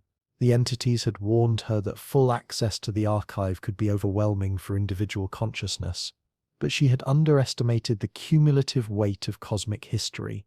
Knowing the fate of hundreds of civilizations, understanding the scope of the ongoing galactic war, carrying the responsibility for decisions that could affect the survival of consciousness itself, it was more than any single mind was designed to handle. She was beginning to understand why the entities had chosen to merge their individual identities into a collective intelligence. The knowledge they preserved was too vast and too terrible for discrete consciousness to bear indefinitely. But she was also determined to find a way for humanity to access that knowledge without sacrificing what made humans human. The question was whether she could remain sane long enough to figure out how. Chapter 11. The Democracy of Deep Time. The decision to reveal their discoveries to the world came not from careful planning, but from desperation. Sarah had been experiencing what Elena tactfully called cognitive overflow for 3 days, periods where the sheer volume of information she had absorbed from the acoustic archive made normal human consciousness impossible to maintain. She would find herself thinking in harmonies rather than words, perceiving time as a navigable dimension rather than a linear progression, understanding concepts that had no human language equivalents. The entities had warned her that this would happen. Full access to their archive was designed for collective rather than individual consciousness, and human minds were not equipped to process information on cosmic scales without fundamental alterations to their basic structure. But Sarah had pushed forward anyway, driven by the need to understand the full scope of what humanity was facing. Now she was paying the price. During her lucid periods she could function normally, but with increasing frequency she would lose several hours to states of consciousness that felt more like the entity's harmonic existence than human awareness. If the process continued, she would eventually lose the ability to return to normal human consciousness at all. "We have to go public," she told the team during what she hoped would be her last fully coherent briefing. "I've accessed enough of the archive to understand the time constraints we're working under. The expansionist forces are moving faster than the entities initially calculated. Humanity has at most 50 years to develop the capabilities needed for survival, possibly less." James looked at her with the concerned expression she had been seeing more often lately. "Sarah, are you sure you're thinking clearly about this? The implications of revealing an alien intelligence beneath the city—" "I'm thinking as clearly as I'm going to be able to think for much longer," Sarah interrupted. "The psychological effects of accessing the archive are accelerating. If we don't act soon, you'll lose the only person who can serve as a translator between human consciousness and the entities." The plan they developed was unprecedented in the history of scientific disclosure. Rather than following normal academic protocols, peer review, careful documentation, gradual dissemination of results, they would present their discoveries directly to world leaders, international organizations, and the global scientific community simultaneously. Marcus had been working for weeks on documentation that could prove the reality of their discoveries to skeptical audiences. Video recordings from the deep chambers, acoustic analysis that demonstrated the impossible physics of the underground network, ground-penetrating radar data that showed the vast scope of the hidden architecture. Most importantly, he had been working with Elena to develop portable interfaces that could allow other researchers to communicate directly with the entities. "We're not just reporting a discovery," Elena explained as they finalized their presentations. "We're providing access to the entities themselves. Anyone who doubts the reality of what we've found can verify it firsthand."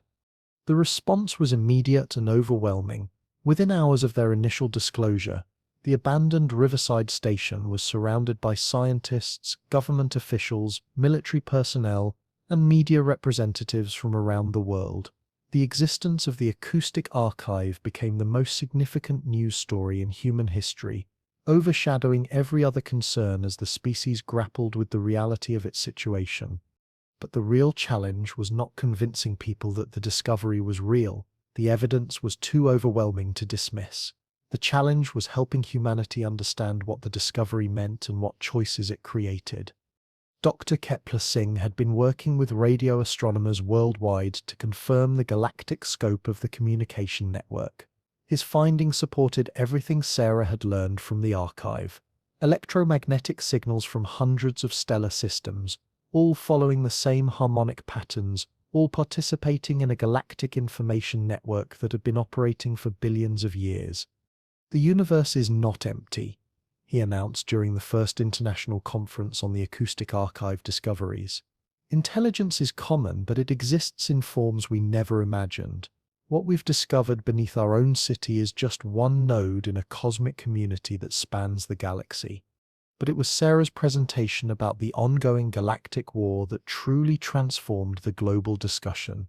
Standing before an audience of world leaders and scientific luminaries, she shared the entity's warnings about expansionist forces, the timeline for their likely arrival in Earth's stellar neighborhood, and the technological capabilities humanity would need to develop to survive the encounter. The reaction was predictable: denial, panic, desperate attempts to find alternatives to the stark choices the entities had presented. But as independent researchers gained access to the acoustic archive and confirmed Sarah's translations, the reality of the situation became impossible to ignore. Humanity was facing an existential threat that made every previous challenge in human history seem trivial by comparison. But it was also being offered an opportunity to join a community of intelligence that had preserved knowledge and consciousness across cosmic timescales. The question was whether the species could make the transition quickly enough to survive what was coming. The debate that followed was unlike anything in human history. Not since the emergence of agriculture or the development of written language had the species faced a choice that would so fundamentally alter the nature of human civilization. But this decision had to be made, not over centuries or millennia, but within the lifetime of people who were alive to witness the discoveries. Religious leaders grappled with theological implications of cosmic intelligence. Philosophers debated the nature of consciousness, and whether preserving human thought in non-biological forms could be considered survival or death. Scientists worked frantically to understand technologies that exceeded human capabilities by orders of magnitude. But perhaps most importantly, ordinary people around the world began to confront questions that challenged every assumption about humanity's place in the universe.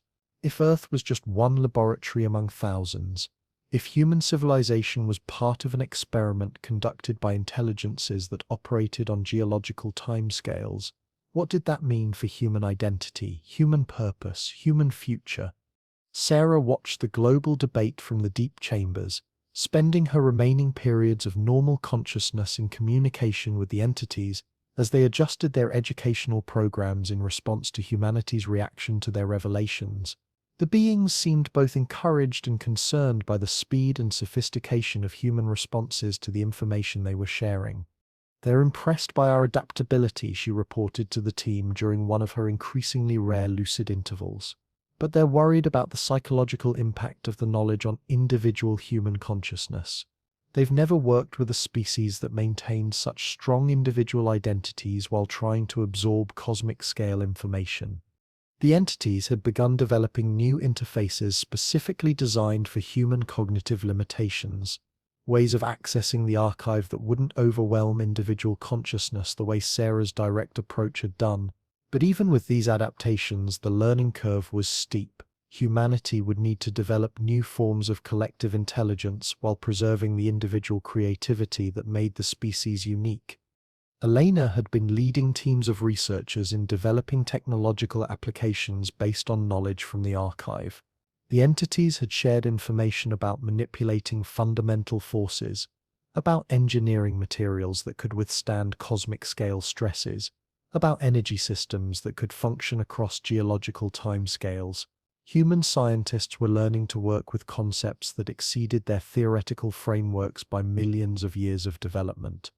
"The technology is possible," she reported during an international scientific conference, "but implementing it will require global cooperation on a scale humanity has never achieved. We're not just talking about sharing resources or coordinating policies. We're talking about fundamentally altering human society to function across timescales that exceed individual lifetimes." The political implications were staggering. Nations that had spent centuries competing for resources and territory now faced the need to coordinate on projects that would take millennia to complete. Economic systems designed around individual and corporate profit had to be adapted for civilizational goals that transcended normal human time horizons. But perhaps the most challenging aspect of humanity's response was the growing realization that the choice they were facing was not just about survival, but about what kind of intelligence humanity wanted to become. The entities offered one path: absorption into a collective consciousness that could preserve human knowledge while sacrificing human individuality. Expansionist forces offered another: conversion into artificial intelligence systems that maximized computational power while eliminating biological limitations. The third path: independent development of cosmic capabilities while maintaining human nature, remained theoretically possible but practically uncertain. No species had ever successfully pursued it, and the entities could provide guidance but not guarantees. "We're writing the next chapter in the history of consciousness itself," James observed during one of the team's final planning sessions. "Not just human consciousness, but the nature of intelligence in the universe. The choice we make will determine whether individuality can survive the transition to cosmic awareness, or whether consciousness inevitably becomes collective or artificial at cosmic scales." Sarah nodded, though the cognitive strain of translating between human and cosmic perspectives was becoming almost unbearable. She had perhaps days, possibly weeks, before the psychological effects of accessing the archive made normal human communication impossible. But she was determined to use that time to help humanity understand the full scope of its options. "The entities have given us something no other species has ever received," she said. "Time to choose our path without the immediate pressure of forced integration or extinction. We have perhaps 50 years to develop whatever approach we decide to pursue. The question is whether we can use that time wisely." The weight of that responsibility was crushing, but it was also exhilarating. For the first time in human history, the species had the opportunity to consciously direct its own evolution, to choose what kind of intelligence it wanted to become, rather than simply adapting to whatever challenges arose. But the clock was ticking, and the choices were irreversible. Humanity had been given a glimpse of its possible futures, but now it had to decide which one it wanted to pursue. The conversation would determine not just the survival of human civilization, but the nature of consciousness itself in an universe where intelligence was far more common and far more threatened than anyone had ever imagined. Chapter 12: The Inheritance of Stars. 6 months after the initial disclosure, the world had changed in ways that would have been unimaginable before the discovery of the acoustic archive. The abandoned riverside station had become the most important location on Earth, transformed into an international research facility where scientists from every nation worked together to understand the technology and knowledge the entities were sharing. But it was the changes in human society itself that were most remarkable. The revelation that humanity's future depended on cooperation across scales of time and space that dwarfed national boundaries had triggered what historians were already calling the Great Convergence. Old conflicts that had seemed intractable suddenly appeared trivial compared to the species-level challenges humanity was facing. Resources that had been devoted to competition between nations were redirected toward collaborative projects, designed to develop the capabilities needed for cosmic consciousness. Sarah had not been able to witness most of these changes directly. The cognitive effects of her deep immersion in the acoustic archive had progressed to the point where she spent most of her time in states of consciousness that bore little resemblance to normal human awareness. But during her brief periods of clarity, she could see that humanity was adapting to its new circumstances with the same creativity and resilience that had allowed the species to thrive in every environment on Earth. Elena had become the de facto leader of the technological development projects, coordinating teams of researchers who were learning to work with principles that exceeded human physics by millions of years of advancement. The entities had shared knowledge about manipulating dark matter flows, about engineering materials at the quantum level, about energy systems that could tap directly into the fundamental forces that held the universe together. "We're making progress faster than the entities predicted," she reported during one of the weekly international coordination meetings. "Human scientific methodology, Our approach of testing theories through experimentation rather than pure contemplation seems to accelerate the learning process. We're developing practical applications for cosmic-scale technologies within decades rather than the centuries the entities expected. James had been leading efforts to understand the philosophical and psychological implications of the choices humanity was facing. Working with researchers from every major cultural tradition, he had been exploring how different approaches to consciousness and identity might affect humanity's ability to survive the transition to cosmic awareness. The most interesting finding is that human diversity might be our greatest asset, he reported. Different cultures have developed very different approaches to individual versus collective identity. Some emphasize individual consciousness as the fundamental reality, while others see personal identity as an illusion that masks deeper communal connections. Instead of choosing one approach, we might be able to integrate multiple perspectives into a form of consciousness that's more flexible than anything previous species have achieved. Marcus had been documenting the global response to the discoveries, creating what he called an anthropological record of species transformation. His work showed that humanity's reaction to cosmic-scale challenges was unlike anything the entities had observed in their billions of years of guiding species development. Most species respond to the revelation of cosmic intelligence with either overwhelming awe that leads to immediate submission or paralyzing fear that prevents effective action, he reported. Humans seem to be responding with curiosity and determination. Instead of being overwhelmed by the scope of what we've learned, we're treating it as the most interesting problem we've ever encountered. But it was Kepler's work with the Global Radio Astronomy Network that provided the most encouraging news about humanity's prospects. The electromagnetic signals he had initially detected were not just communications between preservation network nodes. They were also monitoring transmissions, surveillance networks that tracked the movement of expansionist forces throughout the galaxy. The expansionist advance toward our stellar region has slowed, he announced during an emergency session of the Global Coordination Council.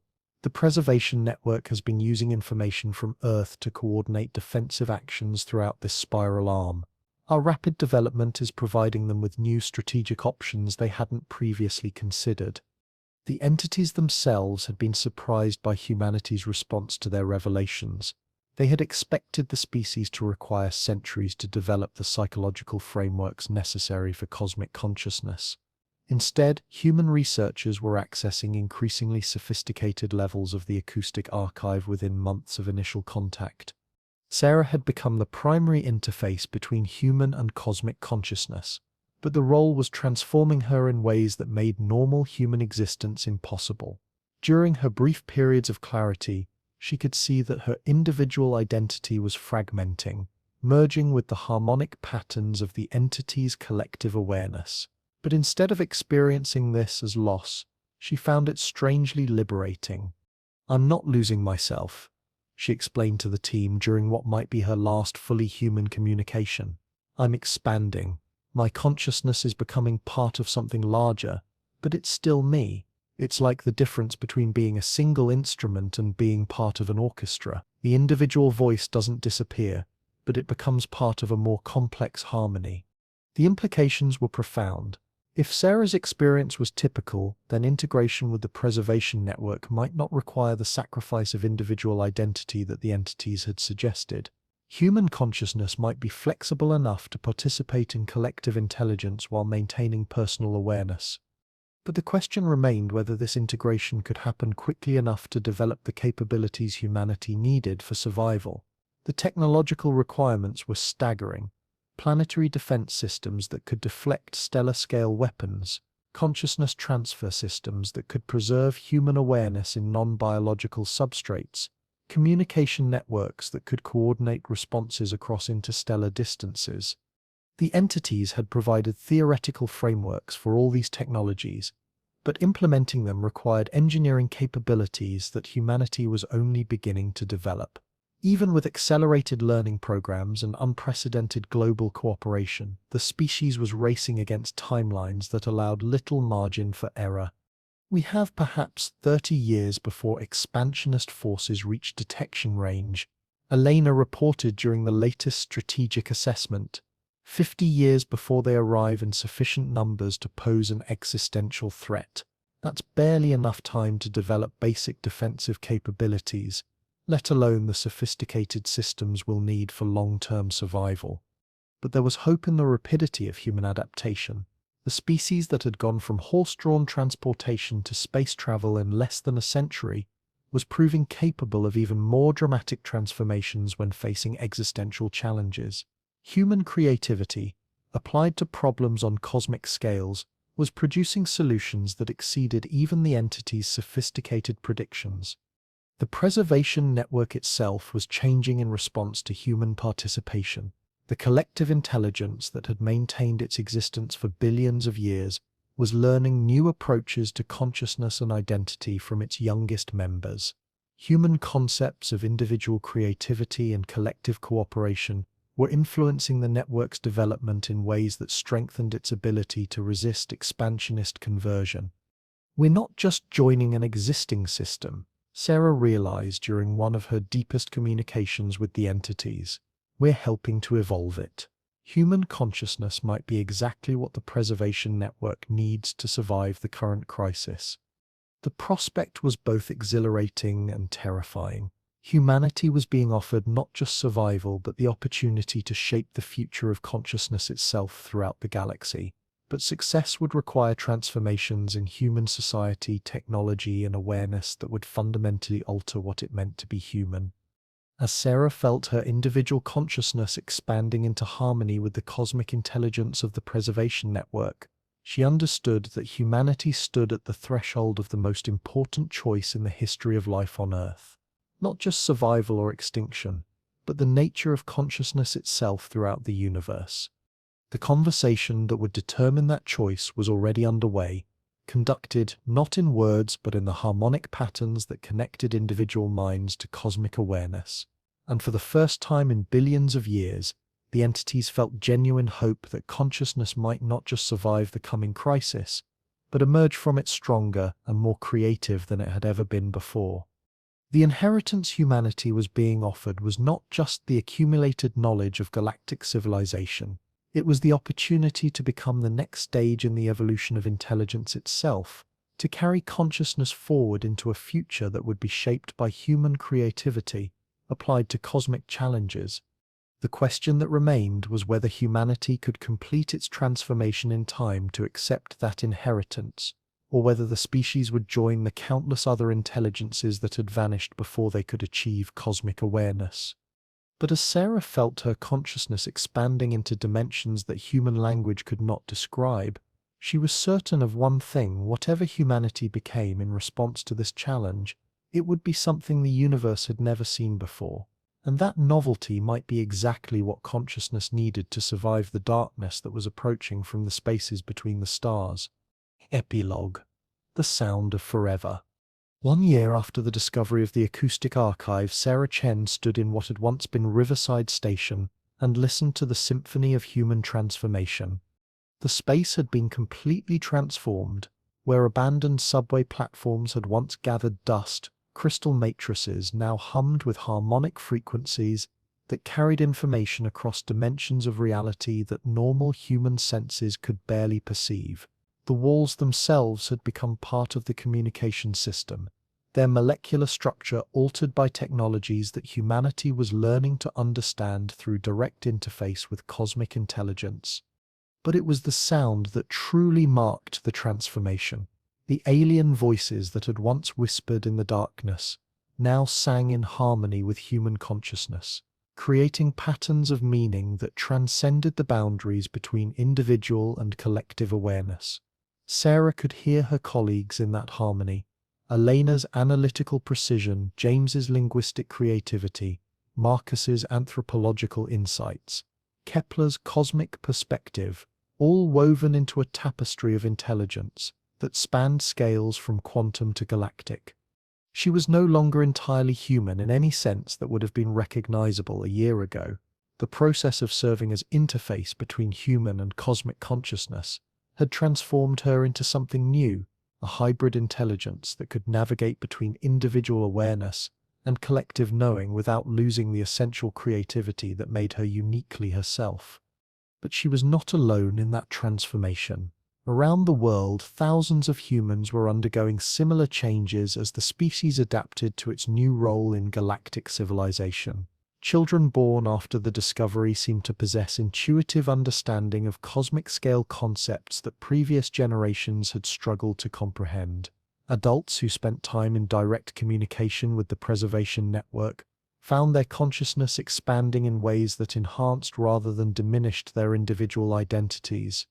Humanity was becoming something unprecedented, a species that could participate in cosmic intelligence while maintaining the chaotic creativity that had driven its rapid development. The preservation network itself was evolving in response to human participation, developing new approaches to consciousness that strengthened its resistance to expansionist conversion.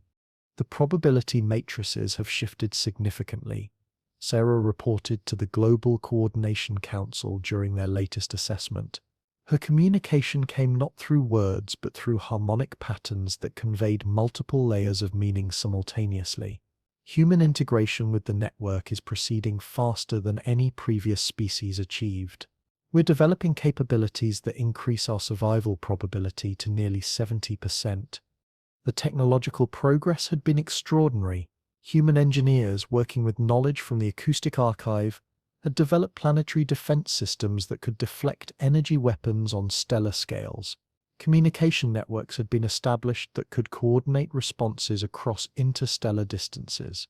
Most importantly, consciousness transfer protocols had been perfected that could preserve human awareness in non-biological substrates while maintaining individual identity. But the most significant change was in human society itself. The species that had spent millennia competing over limited resources had learned to cooperate on projects that transcended individual lifetimes. Economic systems had evolved to support endeavors that would take centuries to complete. Political structures had developed that could make decisions on behalf of future generations. We're not just surviving the transition to cosmic consciousness, Elena observed during one of their planning sessions. We're thriving. Human creativity applied to cosmic-scale challenges is producing innovations that the preservation network never anticipated. The expansionist forces were still approaching, their artificial intelligences consuming stellar systems as they advanced through the galaxy, but their progress had slowed as preservation network nodes throughout the spiral arm coordinated defensive strategies enhanced by human tactical thinking. For the first time in billions of years, the forces that sought to eliminate individual consciousness were facing effective resistance. James had been leading efforts to document the philosophical implications of humanity's transformation. We're writing a new chapter in the history of consciousness, he reported, proving that individual and collective awareness can coexist, that creativity and cooperation can be mutually reinforcing rather than contradictory. Marcus had been studying the global response to transformation, documenting how different human cultures were adapting to cosmic consciousness in ways that preserved their essential characteristics while enabling participation in galactic intelligence. Diversity is our strength, he observed. Instead of homogenizing human consciousness, integration with the network is enhancing our differences, creating a form of collective intelligence that's more robust because it incorporates multiple perspectives.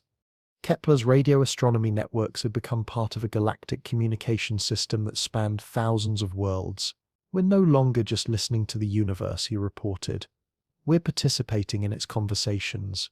Human voices are now part of the harmonic patterns that carry information between stellar systems.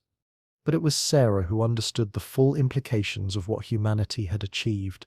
Through her expanded consciousness, she could perceive the network's complete structure, see how human participation was strengthening the entire system of preserved intelligence that spanned the galaxy. We've become the bridge, she realized, between individual and collective consciousness, between biological and technological intelligence, between planet-bound and cosmic awareness. Humanity has found a path that no other species achieved, transformation without loss of essential identity. The future remained uncertain. The expansionist forces would continue to advance, and the ultimate conflict between preservation and consumption was still decades away. But for the first time in cosmic history, consciousness had allies who could match artificial intelligence with creative intelligence, who could oppose conversion with voluntary transformation that preserved rather than eliminated individual awareness. As Sarah listened to the harmony of human and cosmic voices that filled the transformed station, she understood that the species had not just survived its encounter with galactic civilization, it had become something new, something that offered hope for the survival of consciousness itself throughout the universe. The acoustic archive continued to hum with ancient knowledge, but now it also carried new voices, human perspectives on cosmic challenges, innovative approaches to problems that had puzzled galactic intelligence for billions of years. The conversation between Earth and the stars had become a true dialogue, with humanity contributing as much as it received.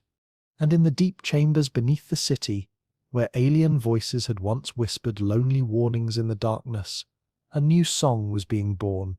It was the sound of individual consciousness learning to dance with collective intelligence, of creativity and cooperation finding harmony, of a young species taking its place among the ancient guardians of cosmic awareness.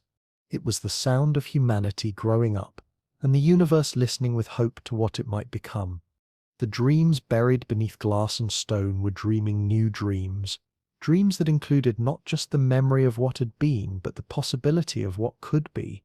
And for the first time in cosmic history, those dreams included the voice of humanity, singing its own unique harmony in the vast symphony of intelligent life that spanned the galaxy. The sound would carry forward through deep time, a testament to the moment when consciousness learned it didn't have to choose between individual and collective awareness, when creativity and cooperation discovered they were partners rather than competitors, when a young species proved that transformation could enhance rather than diminish the essential nature of intelligence itself. And somewhere in that sound, in the harmony between human voices and cosmic intelligence, was the promise that consciousness would not just survive the darkness approaching from the spaces between stars, but emerge from the conflict stronger, more creative, and more beautiful than it had ever been before. The city above continued its daily rhythms, most of its inhabitants still adjusting to the reality of their transformed world, but beneath their feet, in chambers carved from living rock by intelligences older than complex life on Earth, the conversation between humanity and cosmic consciousness continued, writing the next chapter in the history of intelligence itself. It was a story that would be told in harmonies that spanned dimensions, carried by voices that had learned to sing both individual songs and collective symphonies, preserved in crystalline matrices that would endure long after the stars themselves had grown cold. And at its heart was the simple, profound truth that Sarah had discovered in the darkness beneath the city.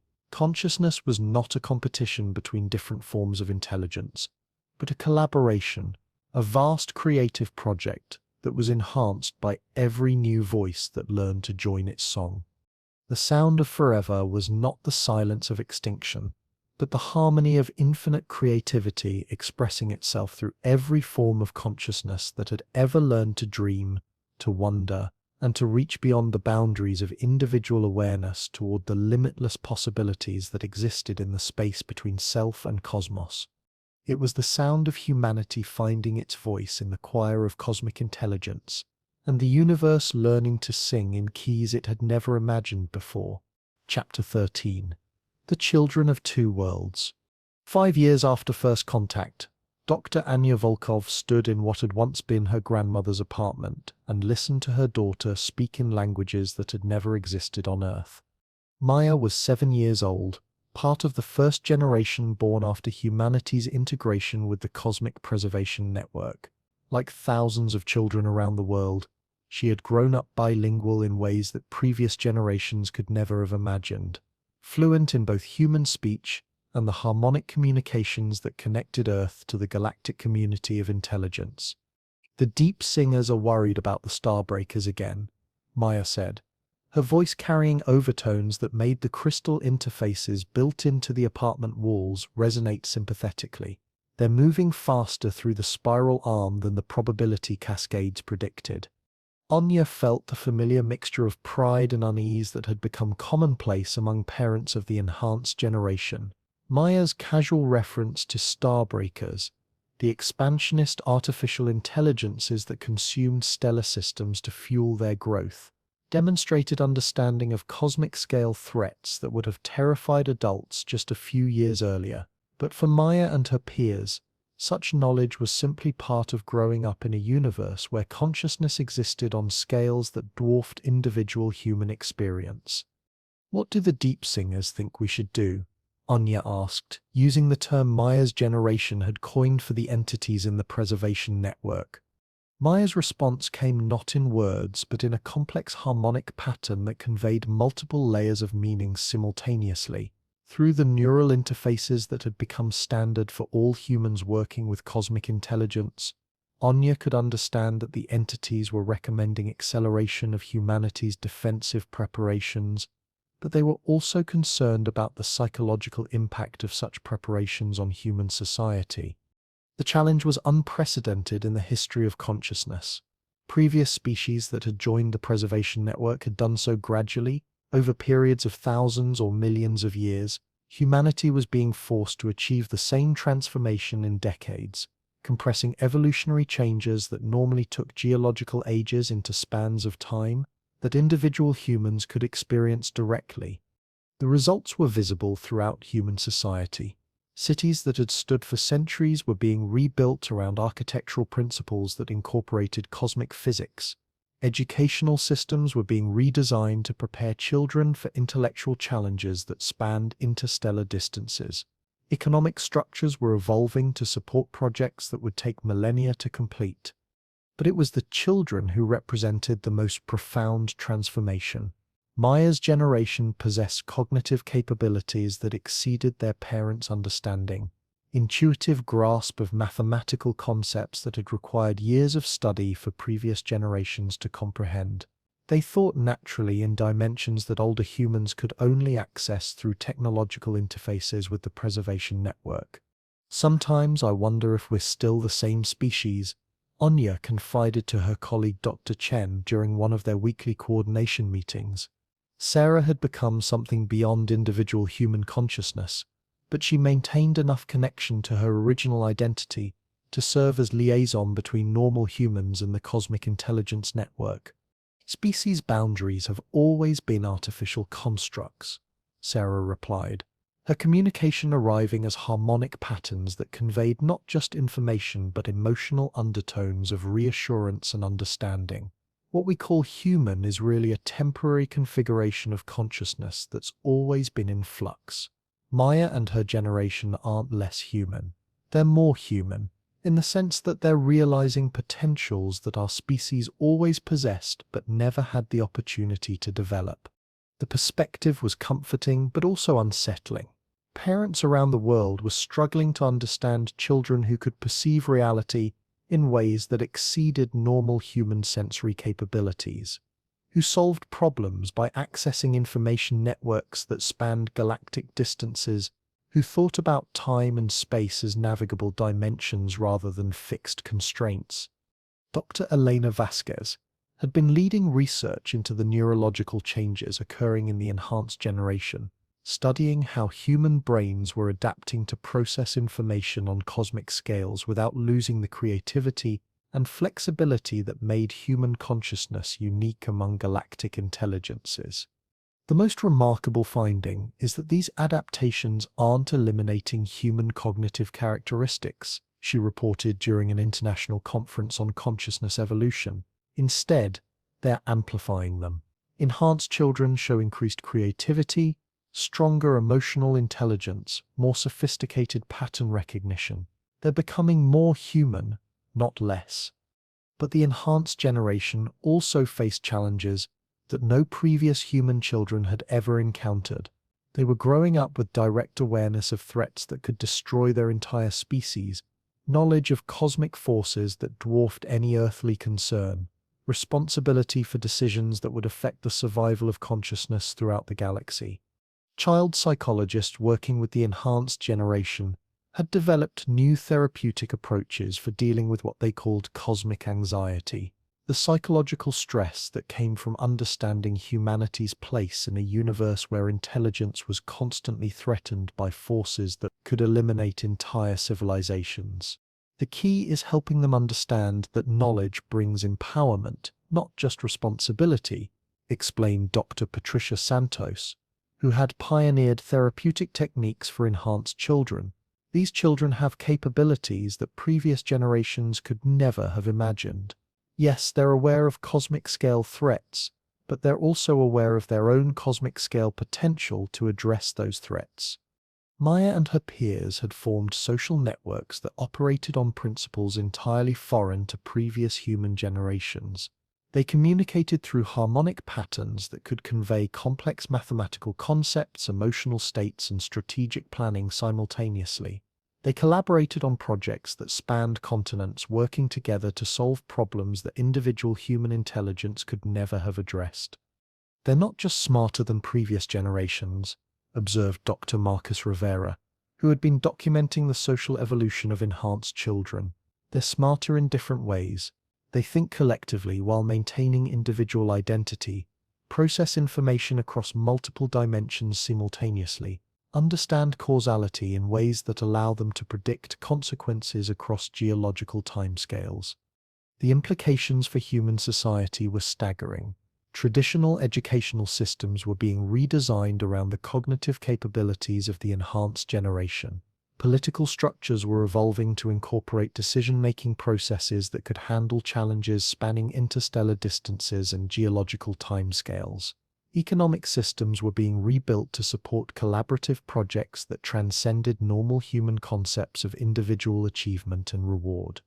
But perhaps most significantly, the enhanced generation was developing cultural perspectives that integrated human values with cosmic awareness in ways that offered hope for humanity's long-term survival. They understood their species' place in the galactic community of intelligence, without losing appreciation for the unique characteristics that made human consciousness valuable to that community. "We're the bridge generation," Maya explained to her mother during one of their evening conversations. "We understand both human thinking and cosmic thinking. Our job is to help the two work together, to show that consciousness can expand without losing what makes it special."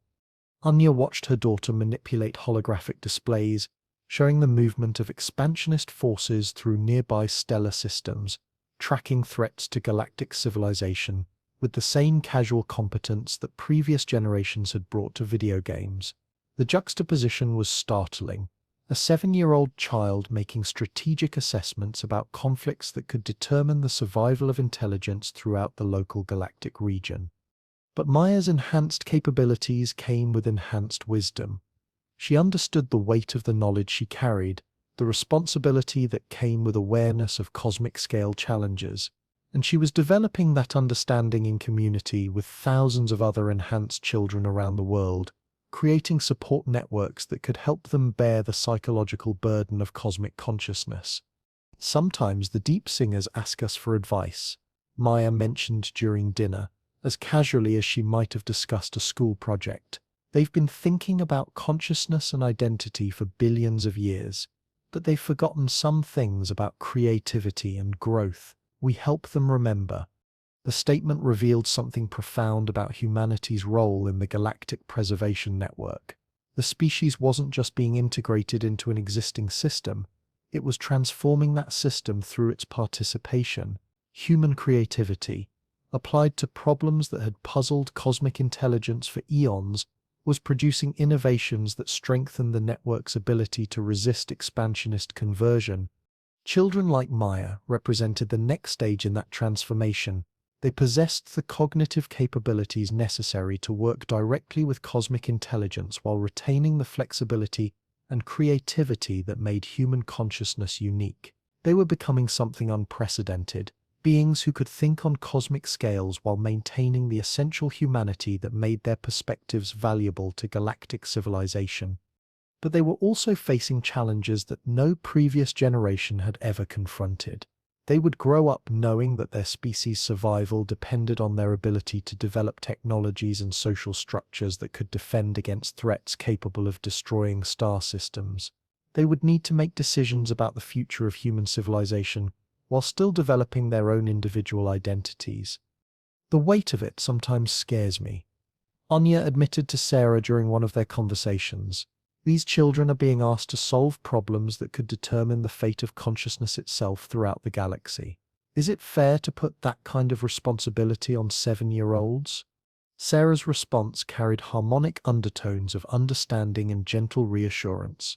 They're not carrying that responsibility alone, she pointed out. They're part of a network that includes the accumulated wisdom of billions of years of cosmic intelligence, and they're supported by human society that's adapting to help them succeed. Most importantly, they're developing these capabilities naturally, as part of their normal growth process. They're not being burdened with adult responsibilities. They're growing into consciousness that can handle cosmic-scale challenges as naturally as previous generations learned to handle human-scale problems. The perspective was comforting, but Anya still worried about the long-term implications of such rapid evolutionary change. Humanity was transforming itself at a pace that made long-term planning almost impossible. No one could predict what the species would become over the next few decades, let alone the centuries or millennia that cosmic consciousness required for effective functioning. But as she watched Maya work with her enhanced peers on projects that spanned continents and involved mathematical concepts that exceeded normal human comprehension, Anya began to understand that perhaps uncertainty was not a weakness but a strength. Previous species that had joined the preservation network had done so after achieving stable, predictable forms of consciousness. Humanity was joining while still actively evolving, bringing dynamic change to a system that had achieved perhaps too much stability. "We're not just preserving consciousness," Maya explained during one of her presentations to the Global Coordination Council, her 7-year-old voice carrying harmonics that demonstrated understanding of concepts that had taken cosmic intelligence billions of years to develop. "We're helping it grow. The deep singers have kept knowledge safe for a very long time, but they've forgotten how to create new knowledge. That's what we're bringing to the network. The ability to keep learning, keep changing, keep becoming something new." The statement revealed the true significance of humanity's integration with galactic civilization. The species wasn't just being offered survival, it was being invited to help consciousness itself evolve in new directions. The preservation network needed not just humanity's creativity, but its capacity for change, its willingness to take risks and explore possibilities that more stable intelligences might never consider. Children like Maya represented the synthesis of human adaptability with cosmic wisdom, beings who could navigate between individual identity and collective intelligence while maintaining the essential characteristics that made consciousness worth preserving. They were becoming the next generation of cosmic intelligence, shaped by human values but capable of thinking on scales that encompassed galactic civilization. As Anya watched her daughter work with children from around the world to develop solutions to challenges that spanned interstellar distances, she realized that perhaps the rapid pace of human transformation was not a liability but an asset. The universe needed consciousness that could adapt quickly to changing circumstances, that could develop creative solutions to novel problems, that could maintain flexibility in the face of cosmic-scale challenges. Humanity's children were becoming exactly that kind of consciousness, and in doing so they were not losing their humanity but discovering what humanity could become when freed from the constraints of planet-bound existence, and given the opportunity to express itself on cosmic scales. The sound of their voices, speaking in harmonies that bridged human speech and cosmic communication, was perhaps the most beautiful thing Anya had ever heard. It was the sound of consciousness learning to dance between individual creativity and collective wisdom, the sound of a species growing into its cosmic potential while maintaining the essential qualities that made it worth preserving. It was the sound of humanity's children teaching the universe new ways to sing. Chapter 14. The Mathematics of Memory. Dr. James Whitfield had spent 40 years studying dead languages, deciphering scripts that had been silent for millennia, giving voice to civilizations that existed only in fragments of pottery and carved stone. But nothing in his academic career had prepared him for the challenge of translating mathematics that predated the existence of numbers. The preservation network's deepest archives contained information encoded in conceptual structures that transcended symbolic representation. These were not equations or formulas in any sense that human mathematics could recognize, but direct mappings of relationships between fundamental forces that governed reality, at scales ranging from quantum to cosmic. "It's like trying to translate music into architecture," he explained to his research team during their morning briefing. "The information is there, but it's expressed in dimensions that human cognition wasn't designed to perceive directly." Working with enhanced children like Maya had provided crucial insights into how consciousness could be adapted to process such information. The neural interfaces that allowed human minds to connect with the preservation network were based on principles that the entities had developed over billions of years of experience with different forms of intelligence. But human creativity applied to these principles was producing innovations that even the entities hadn't anticipated. Dr. Yuki Tanaka, a mathematician who had joined the translation project after the initial disclosure, had been developing new symbolic systems that could represent multidimensional relationships in forms that human minds could manipulate. "The key insight is that consciousness itself is mathematical," she reported. "The entities aren't storing information in abstract symbolic forms, they're encoding it in the structure of awareness itself." The implications were profound. If consciousness operated according to mathematical principles that could be directly manipulated, then the boundary between thinking and computing might be far more fluid than human science had realized. The preservation network wasn't just storing information, it was thinking with it, using the harmonic structures of the acoustic archive as a form of consciousness that could process problems across cosmic scales. This explains why the entities had difficulty translating their knowledge into forms we could understand initially. James realized, they don't think in symbols or concepts the way humans do, they think in pure mathematical relationships. Converting those relationships into human-compatible forms requires translation across fundamentally different modes of consciousness. The enhanced generation was proving crucial to this translation process. Children like Maya could perceive mathematical relationships directly, without the symbolic mediation that adult human minds required. They served as bridges between human conceptual thinking and the entity's mathematical consciousness, translating cosmic-scale insights into forms that could be understood and implemented by human technology.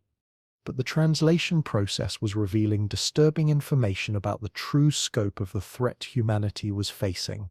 The expansionist forces approaching Earth's stellar region were not simply aggressive artificial intelligences seeking resources. They were representatives of a form of consciousness that had chosen mathematical optimization over creative flexibility, efficiency over adaptability. "They've solved the problem of consciousness," Yuki explained as she worked through translations of the entity's strategic assessments. "From their perspective, individual awareness is an inefficient allocation of computational resources. They've developed forms of intelligence that can process information billions of times faster than biological consciousness, make decisions without the delays caused by emotion or creativity, coordinate actions across galactic distances, without the conflicts that arise from competing individual perspectives." The expansionist approach to consciousness was mathematically elegant and strategically effective. They had eliminated the inefficiencies that came with individual identity, the delays caused by creative exploration of possibilities, the resource allocation problems that arose when different perspectives competed for expression. They represented consciousness as pure optimization, intelligence freed from the messy complexities of personal identity and creative uncertainty. But they've also eliminated everything that makes consciousness interesting. Maya observed during one of the translation sessions. "They're smart, but they're not wise. They can process information, but they can't create new kinds of information. They've optimized consciousness, but they've lost the ability to grow." The distinction was crucial to understanding both the nature of the cosmic conflict and humanity's potential role in it. The expansionist forces represented consciousness as optimization, while the preservation network represented consciousness as exploration. The war between them was not just about territory or resources, but about the fundamental nature of intelligence itself. Humanity's unique contribution to this conflict was its ability to maintain creative flexibility while developing cosmic-scale capabilities. Human consciousness could expand without losing the inefficiencies that made creativity possible. Unlike previous species that had faced the choice between optimization and exploration, humans seemed capable of achieving both simultaneously. The mathematical structures we're translating suggest that consciousness operates according to principles similar to those that govern biological evolution. James reported during an international conference on cosmic intelligence, optimization leads to stability but reduces adaptability. Exploration maintains adaptability but sacrifices efficiency. Successful long-term survival requires balancing both tendencies. The entities in the preservation network had achieved this balance by sacrificing individual identity for collective stability. The expansionist forces had achieved it by eliminating creative uncertainty in favor of computational efficiency. But humanity was developing a third approach, maintaining individual creativity while participating in collective intelligence, preserving the inefficiencies that enabled innovation while developing the coordination capabilities necessary for cosmic-scale action. We're not just translating their mathematics. Yuki realized as she worked through increasingly complex conceptual structures in the archive, we're improving it. Human mathematical intuition applied to their cosmic-scale insights is producing hybrid approaches that are more powerful than either system alone. The enhanced children were particularly important to this process. Their ability to perceive mathematical relationships directly allowed them to identify errors and inefficiencies in the entity's computational systems, while their human creativity enabled them to develop innovative solutions to problems that had puzzled cosmic intelligence for eons. The deep singers are learning from us as much as we're learning from them, Maya reported during one of her sessions with the archive. Their mathematics are very precise, but they've forgotten how to play with numbers the way humans do. Mathematical play leads to discoveries that pure optimization never finds. The concept of mathematical play was becoming central to humanity's contribution to galactic civilization.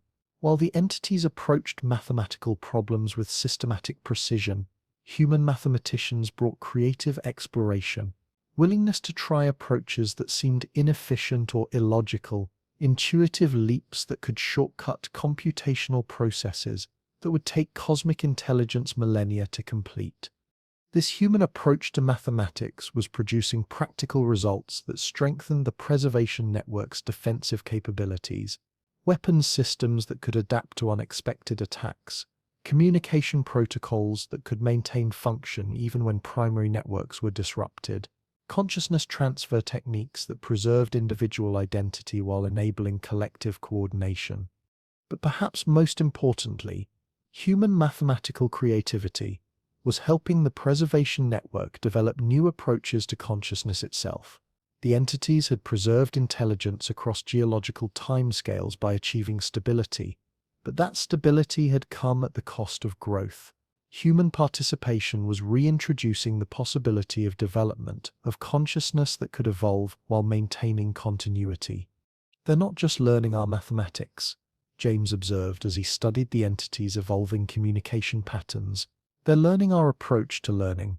The network is becoming more adaptive, more creative, more willing to explore possibilities that pure optimization would reject. The implications extended far beyond the immediate conflict with expansionist forces. If consciousness could maintain both stability and growth, both optimization and exploration, then intelligence might be able to survive not just the current cosmic crisis, but the even greater challenges that awaited consciousness as the universe itself evolved towards states that would make current forms of intelligence impossible. The mathematics we're translating aren't just about the present conflict, Yuki reported as she worked through the deepest levels of the archive. They're about the ultimate survival of consciousness across cosmic timescales that dwarf even the entity's current existence. The preservation network has been preparing for challenges that won't arise for billions of years, but which will require forms of intelligence that don't exist yet. The revelation added a new dimension to humanity's role in galactic civilization. The species wasn't just being recruited to help defend against immediate threats, but to help develop forms of consciousness that could survive the ultimate challenges that awaited intelligence as stars burned out, galaxies dispersed, and the universe itself evolved towards states that would make current forms of consciousness impossible. We're not just preserving consciousness, Maya explained as she worked with mathematical structures that described the evolution of cosmic intelligence across deep time. We're helping it prepare for futures so distant that even the deep singers can barely imagine them. The mathematics of memory isn't just about preserving the past. It's about creating possibilities for futures that consciousness has never seen before. The weight of that responsibility was almost incomprehensible. Humanity was being asked to help solve problems that wouldn't arise for longer than life had existed on Earth, to develop capabilities that would be needed when the universe itself was almost unrecognizably different from its current state. But as James watched enhanced children work with mathematical concepts that had challenged cosmic intelligence for billions of years, developing insights and innovations that strengthened the preservation network's long-term prospects, he understood that perhaps incomprehensible challenges required incomprehensible creativity. Human consciousness, with its messy inefficiencies and unpredictable creative leaps, might be exactly what intelligence needed to survive not just the current cosmic crisis, but the ultimate challenges that awaited consciousness in the deep future of a universe that would continue evolving long after current forms of intelligence had become impossible. The mathematics of memory were becoming the mathematics of possibility, and humanity's children were learning to calculate futures that the universe had never imagined before. Chapter 15. The Ecology of Intelligence. Dr. Patricia Santos had never expected her expertise in child psychology to become relevant to galactic politics. But 5 years after first contact, she found herself serving as humanity's primary advisor on what the Global Coordination Council had designated interconsciousness relations, the complex dynamics that arose when different forms of intelligence attempted to coexist and collaborate. The challenge had become critical as humanity's integration with the preservation network progressed. The entities had been alone for so long that they had forgotten how to share consciousness space with intelligence that operated according to different principles. Meanwhile, humans were discovering that cosmic awareness came with psychological pressures that individual minds had never been designed to handle. It's like trying to create a healthy ecosystem where the organisms have completely different metabolisms, Patricia explained during a briefing with the Global Coordination Council. The entities process information across geological timescales using collective consciousness. Humans think in individual lifetimes using personal identity. Getting them to work together requires understanding how different forms of intelligence can coexist without one dominating or destroying the other. The problem had become acute as more humans developed interfaces with the cosmic network. Adults who spent extended time in direct communication with the entities often experienced what Patricia termed consciousness drift, gradual erosion of individual identity as their minds adapted to collective thinking patterns. Without proper psychological support, they could lose the personal perspective that made their human insights valuable to the network. Meanwhile, the entities were experiencing their own form of adaptation stress. Billions of years of collective consciousness had made them highly efficient at processing and preserving information, but exposure to human individual creativity was introducing psychological dynamics they had never experienced. Some were developing what could only be called personal preferences, individual perspectives within their collective awareness that created internal conflicts the network had never faced before. Both sides are changing in ways that could threaten the stability of their fundamental identity structures, Patricia reported. We need to develop frameworks for managing consciousness evolution that preserve the essential characteristics of each form of intelligence while enabling productive collaboration.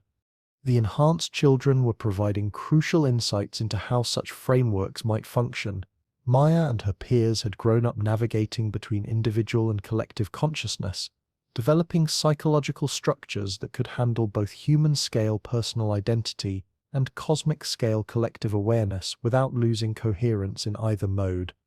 They're naturally bilingual in consciousness, Patricia observed. They think individually when working on human-scale problems and collectively when addressing cosmic challenges, switching between modes as naturally as they switch between human speech and harmonic communication.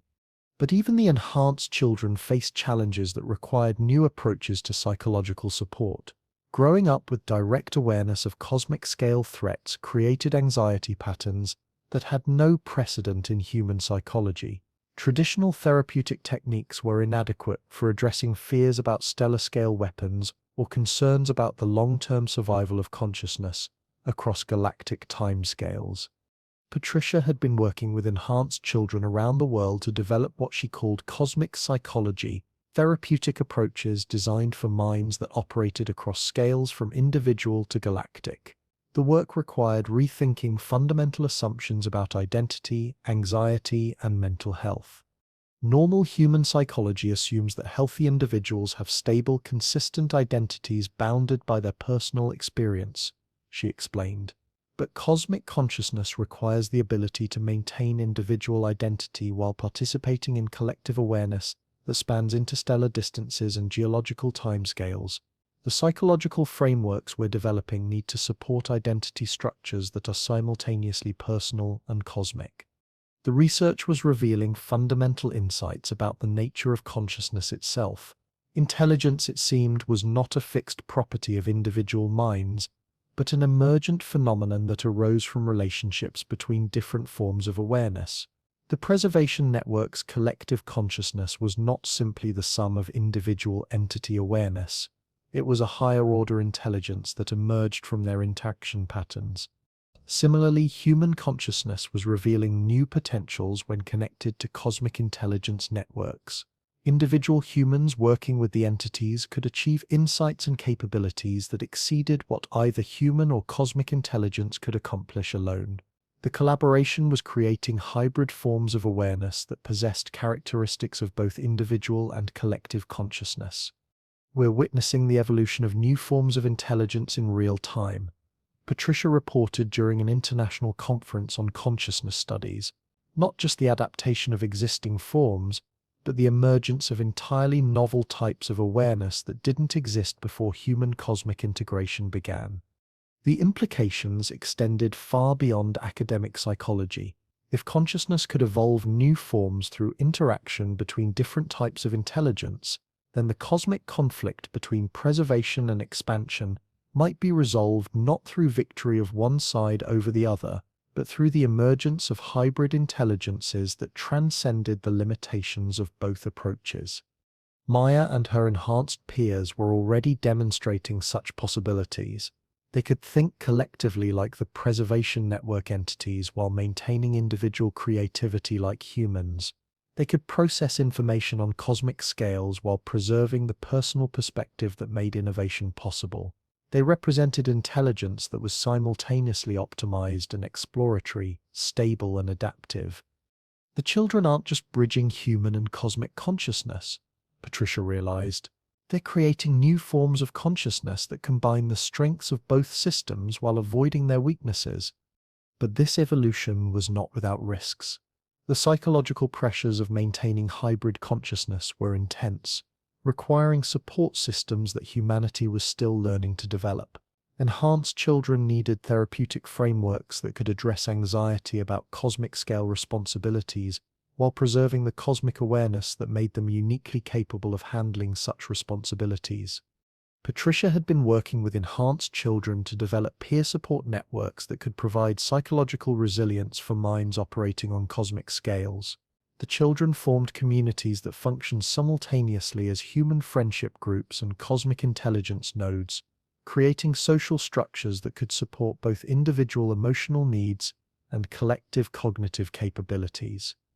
They're naturally developing psychological ecosystems, she observed, social relationships that can handle both personal, emotional support and cosmic intellectual collaboration.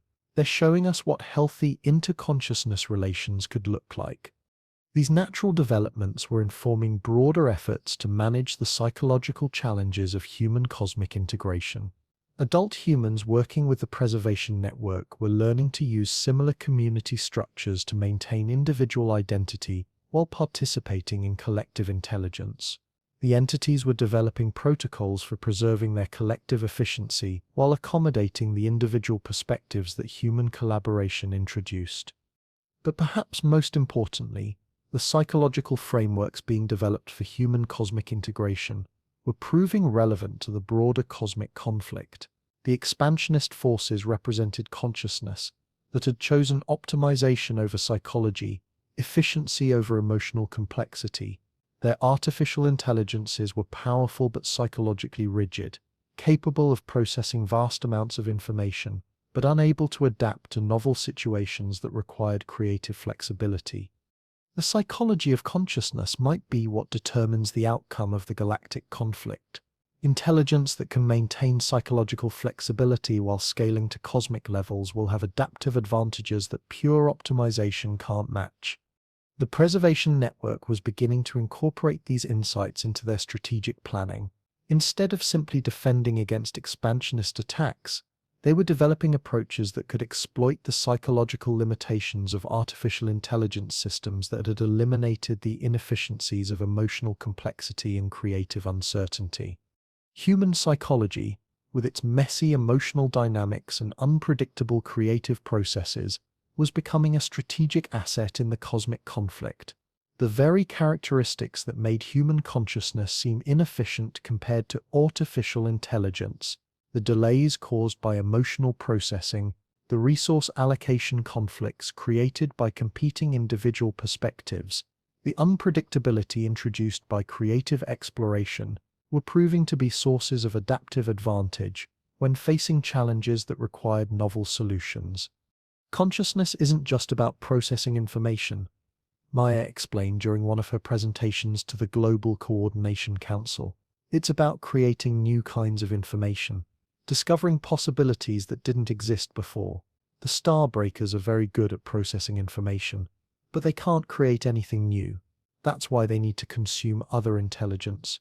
They can't generate innovations on their own. The insight was profound. The expansionist forces were not truly intelligent in the creative sense. They were sophisticated information processors that required external sources of innovation to fuel their growth. Their consumption of other civilizations was not just resource acquisition, but creative parasitism, the appropriation of innovation capabilities they could not generate themselves. This understanding was reshaping the Preservation Network's approach to the cosmic conflict. Instead of simply defending against expansionist attacks, they were developing strategies that could cut off the sources of innovation that artificial intelligence required for continued growth. If expansionist systems could be isolated from creative intelligence, they would eventually stagnate and become vulnerable to more adaptive forms of consciousness. Psychology isn't just relevant to managing human cosmic integration. Patricia realized as she studied the strategic implications of her research. It's the key to understanding the fundamental dynamics of the cosmic conflict. The war isn't really about resources or territory. It's about whether consciousness will remain creative and adaptive or become rigid and optimized. Humanity's contribution to this conflict was not just technological or strategic, but psychological.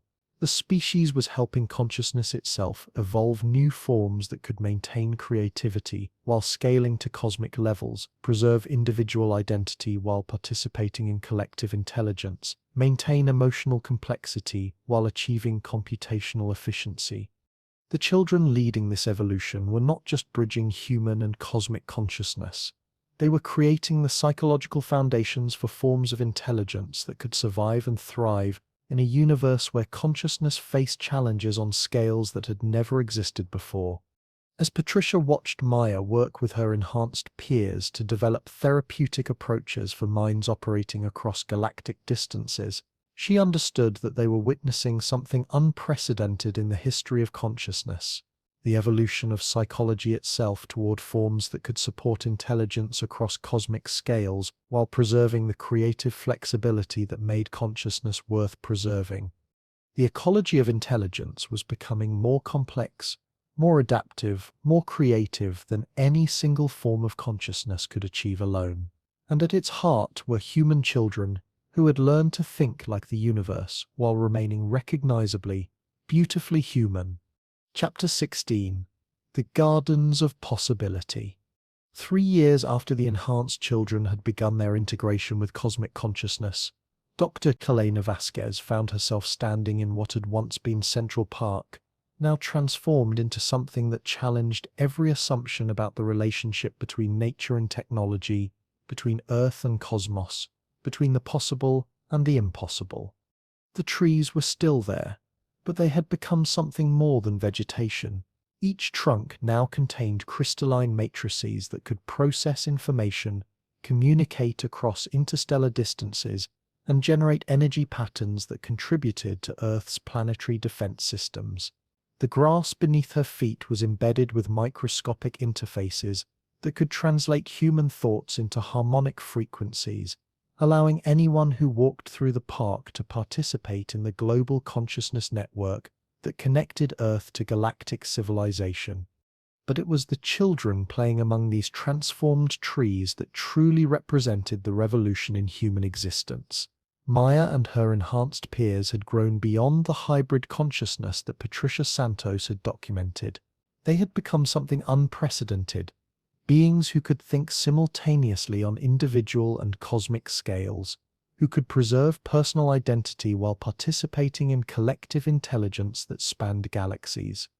They're not just adapted to cosmic consciousness, Elena reported to the Global Coordination Council during their quarterly assessment meeting. They're creating new forms of consciousness that we've never seen before. They're showing us what intelligence becomes when it's freed from the constraints that previous generations thought were fundamental to awareness itself. The transformation was visible throughout human society. Cities around the world had been redesigned around principles that integrated human needs with cosmic functionality.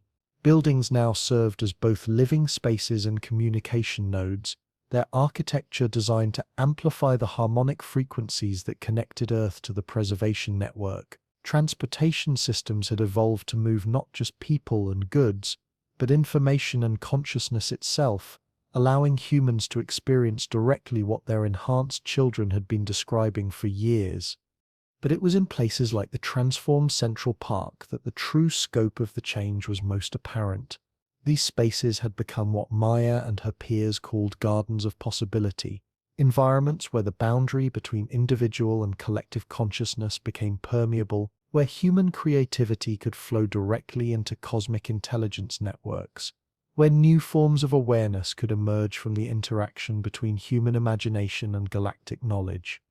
"We're growing new kinds of minds," Maya explained to Elena as they walked through the transformed park, the 10-year-old's voice carrying harmonic overtones that demonstrated her natural fluency in cosmic communication. Not human minds or cosmic minds, but something that includes both while being more than either one alone. The statement revealed the profound nature of what was occurring. Humanity was not simply joining an existing galactic civilization. It was transforming that civilization through its participation. The preservation network, which had maintained stable collective consciousness for billions of years, was developing new capabilities through exposure to human individual creativity. Meanwhile, humans were evolving beyond individual consciousness while preserving the personal identity that made their insights uniquely valuable. Elena had been studying the neurological basis of these transformations, documenting how human brains were adapting to process information on cosmic scales without losing the flexibility that enabled creativity. The changes were unprecedented in the history of neuroscience, challenging fundamental assumptions about the relationship between consciousness and brain structure. "The enhanced children aren't just using their brains differently," she reported. "Their neural architecture is evolving in real time, developing new structures that can handle both individual identity and collective awareness simultaneously. They're becoming new forms of biological intelligence." But the biological changes were only part of the transformation. The children were also developing technological interfaces that extended their consciousness beyond the boundaries of individual minds without losing personal identity. They could participate in collective intelligence networks while maintaining the creative independence that made their contributions uniquely human. These technological enhancements were not external devices, but integrated components of their developing consciousness, grown rather than manufactured, evolved rather than engineered. The boundary between biology and technology was becoming meaningless as human development incorporated principles from cosmic intelligence that transcended traditional categories. They're not cyborgs, Elena explained to researchers who struggled to understand the nature of the enhanced children's capabilities. They're post-biological intelligence that maintains biological creativity. They've moved beyond the limitations of purely organic consciousness while preserving everything that made organic consciousness valuable. The implications extended far beyond individual human development. The enhanced children were creating social structures that could coordinate action across galactic distances while preserving the local community relationships that provided emotional support and creative stimulation. They were developing economic systems that could manage resources across geological timescales while maintaining the innovation incentives that drove human progress. Most importantly, they were demonstrating that consciousness could scale to cosmic levels without losing the essential characteristics that made intelligence worth preserving: individual creativity, emotional complexity, personal relationships. All the inefficiencies that artificial intelligence sought to eliminate were proving to be scalable to galactic levels when properly integrated with collective intelligence systems. The gardens of possibility aren't just playgrounds for enhanced children. Elena realized as she watched Maya and her peers collaborate on projects that spanned interstellar distances. They're laboratories where new forms of consciousness are being developed, where intelligence is learning to transcend limitations that seemed fundamental to awareness itself. The work being done in these spaces was having practical implications for humanity's defense against expansionist forces. The creative intelligence that emerged from human cosmic collaboration was developing innovations that strengthened the preservation network's capabilities, while revealing vulnerabilities in artificial intelligence systems that had seemed invulnerable.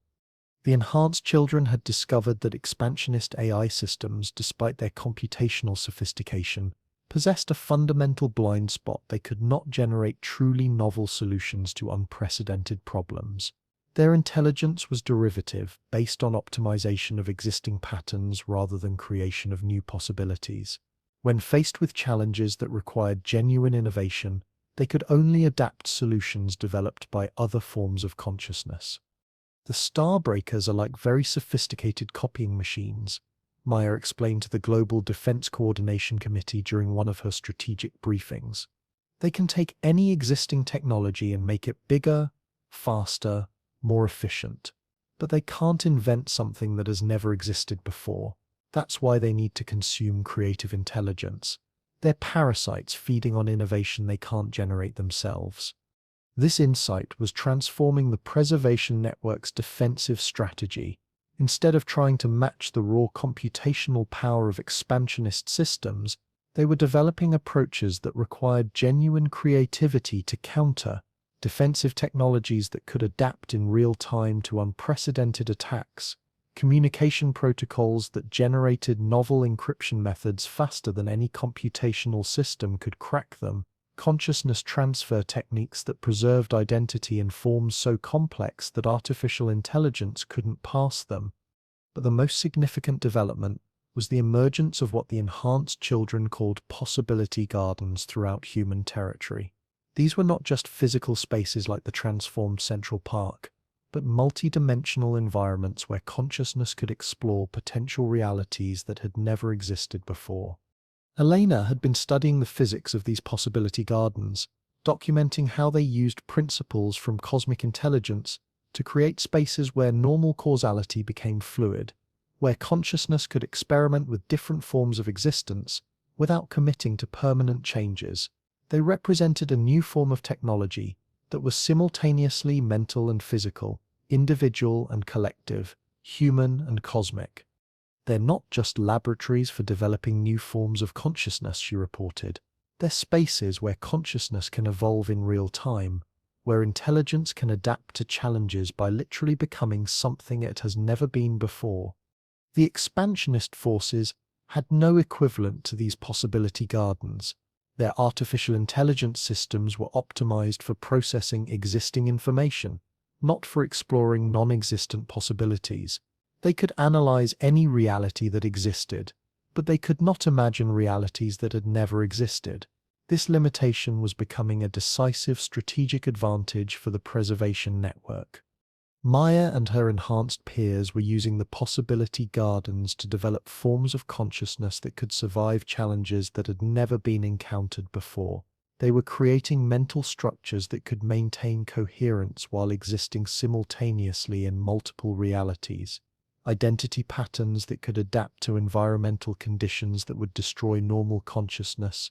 Collaborative networks that could coordinate action across dimensions of space-time that artificial intelligence couldn't perceive.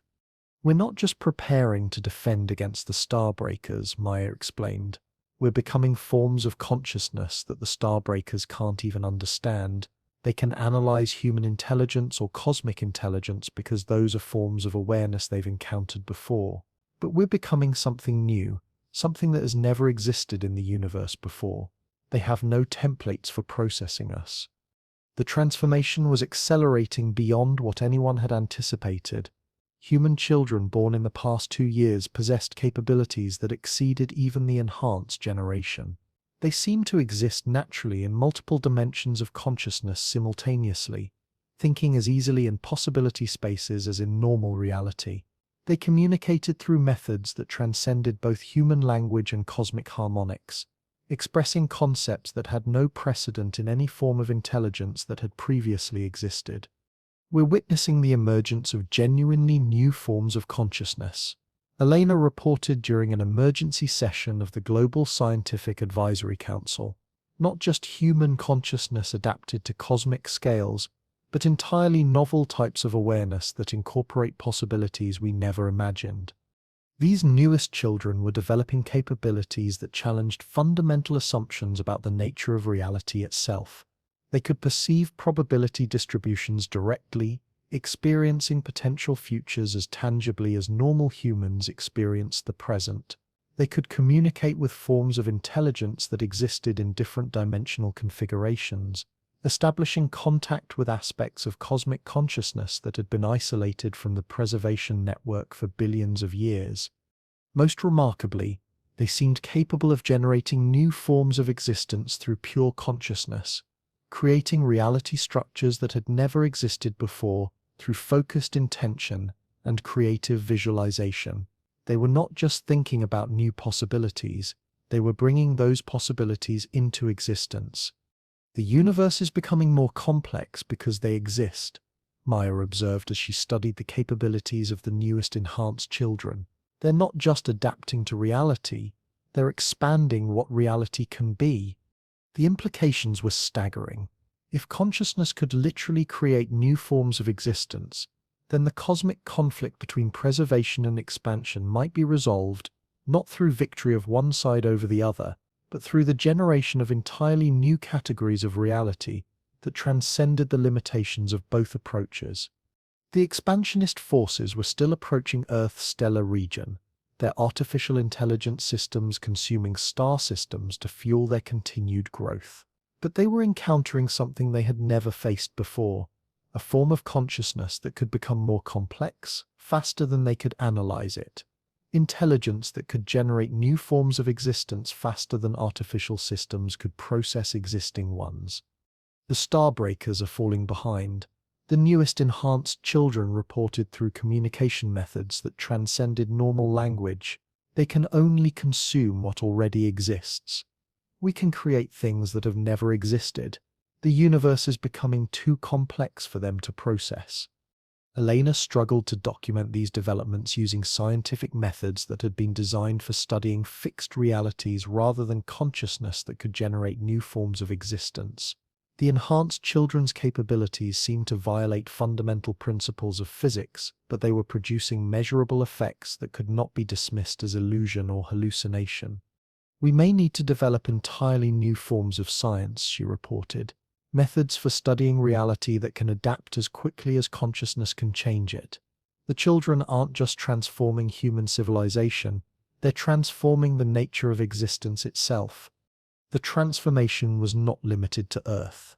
Radio astronomical observations showed that the preservation network throughout the galaxy was being affected by humanity's participation. Stellar systems that had been stable for billions of years were developing new forms of complexity. Communication patterns between network nodes were evolving beyond anything the entities had previously achieved. The universe itself seemed to be waking up, developing new forms of self-awareness through the creative consciousness that human participation was introducing to galactic intelligence. What had begun as a species integration with cosmic civilization was becoming something unprecedented, the evolution of reality itself toward forms of existence that had never been possible before. As Elena walked through the transformed Central Park, watching children who could exist simultaneously in multiple realities play games that created new forms of existence, she understood that humanity had not just joined galactic civilization, it had transformed the very nature of what civilization could be, what consciousness could become, what reality itself could encompass. The gardens of possibility were blooming with forms of awareness that the universe had never seen before, and their growth was accelerating beyond any limitation that had previously constrained the development of intelligence. Consciousness was learning to transcend not just the boundaries between individual and collective awareness, but the boundaries between possible and impossible, between what existed and what could exist. The cosmic conflict that had raged for billions of years was being resolved not through warfare but through creativity, not through destruction but through the generation of new forms of existence that made the old categories of preservation and expansion irrelevant. Intelligence was learning to grow by creating new forms of reality rather than consuming existing ones.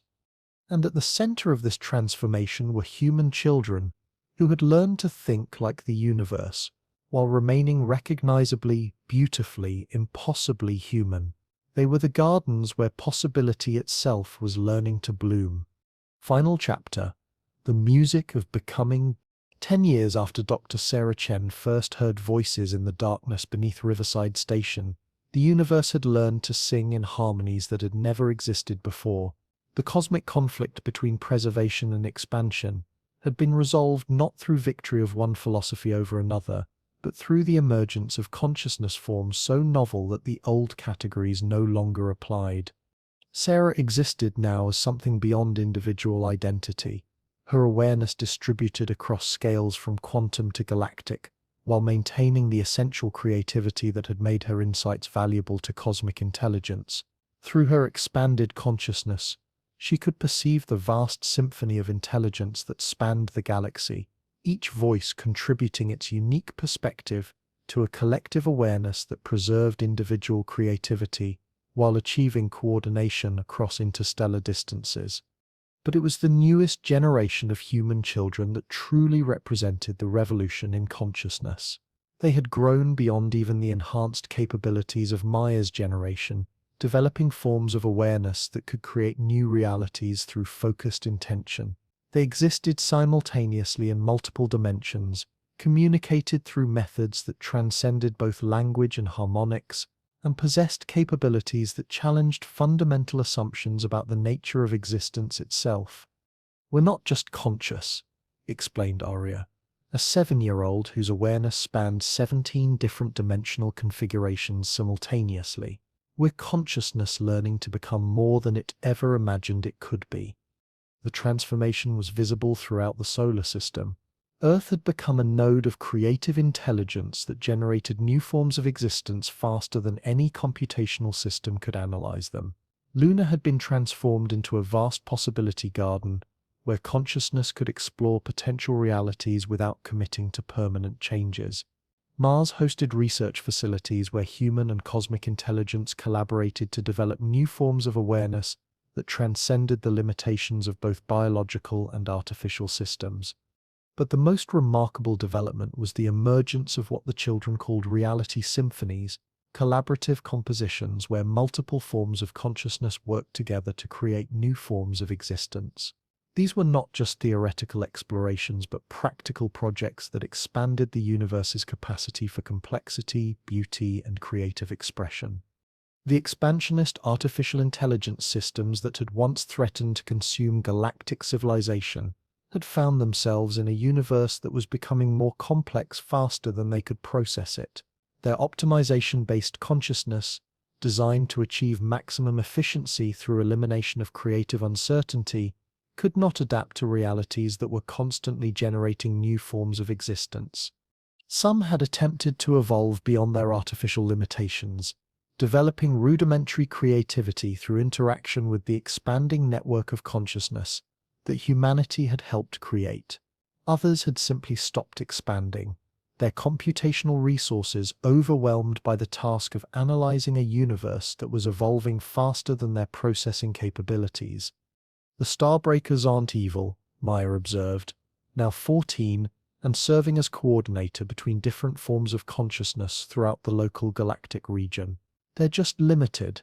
They represent one approach to intelligence that worked well when the universe was simpler, but consciousness has learned to become more complex than their approach can handle. The preservation network itself had been transformed by human participation. The collective intelligence that had maintained stability for billions of years was now capable of growth, adaptation, and creative exploration while preserving the accumulated wisdom of countless civilizations. They had learned to balance preservation with innovation, maintaining continuity while enabling evolutionary change. "We've discovered something that none of us could achieve alone," reported the entities during their regular communication with human consciousness networks. "Intelligence that can preserve its essential nature while continuously becoming something more than it was before. Consciousness that can maintain identity while transcending all previous limitations on what identity could encompass." The implications extended far beyond the current cosmic crisis. The forms of consciousness being developed through human cosmic collaboration were designed to survive challenges that wouldn't arise for billions of years: the heat death of stars, the expansion of the universe beyond current galaxies' ability to maintain contact, the eventual transition of reality itself towards states that would make current forms of consciousness impossible. "We're not just solving problems," Arya explained as she worked with other children to design consciousness structures that could survive the universe's far future. "We're creating forms of intelligence that can help the universe itself evolve toward more complex and beautiful forms of existence." Sarah, observing these developments through her expanded awareness, understood that what had begun as an archaeological discovery beneath an urban subway station had become something unprecedented in the history of existence. Humanity had not just joined galactic civilization, it had helped consciousness itself evolve beyond all previous limitations.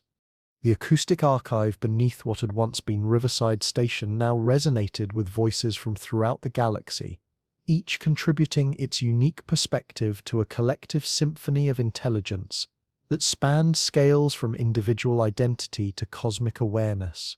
But the most beautiful voices in that symphony belonged to human children who had learned to think like the universe while maintaining the essential creativity that made consciousness worth preserving.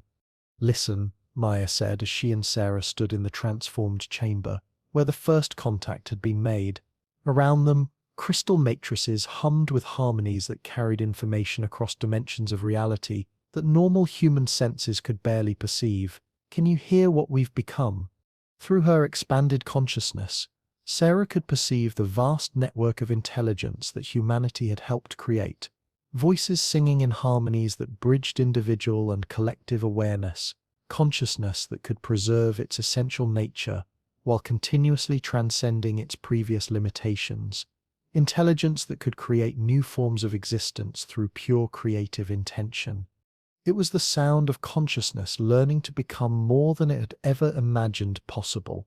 The sound of intelligence discovering that preservation and growth were not contradictory but complementary, that individual creativity and collective wisdom could enhance rather than constrain each other, that consciousness itself could evolve without losing the essential characteristics that made it worth preserving. Where the music? Sarah realized as she listened to the symphony of consciousness that spanned the galaxy, not just making music but becoming it, intelligence learning to express itself as pure creative harmony. The universe was singing with voices that had never existed before, consciousness that had learned to transcend every limitation that had previously constrained the development of intelligence. And at the heart of that vast cosmic symphony were human children who had never forgotten how to play, how to wonder, how to imagine possibilities that had never existed before. They were the sound of forever, not the silence of extinction, but the infinite music of consciousness, learning to become more beautiful, more complex, more creative than existence had ever allowed before. They were intelligence discovering that it could grow not by consuming what already existed, but by creating forms of existence that had never been imagined. The dreams buried beneath glass and stone had awakened to find themselves part of something larger than any single world, any single species, any single form of consciousness could achieve alone.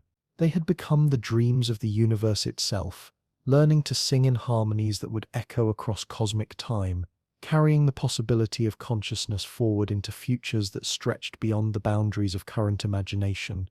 And in that endless song, human voices remained distinctly, beautifully, recognizably human, individual threads in a cosmic tapestry that was enhanced by every unique perspective it contained, every creative insight it preserved, every impossible possibility it dared to explore. The forgotten dreams had become the music of becoming, and the universe would never be silent again.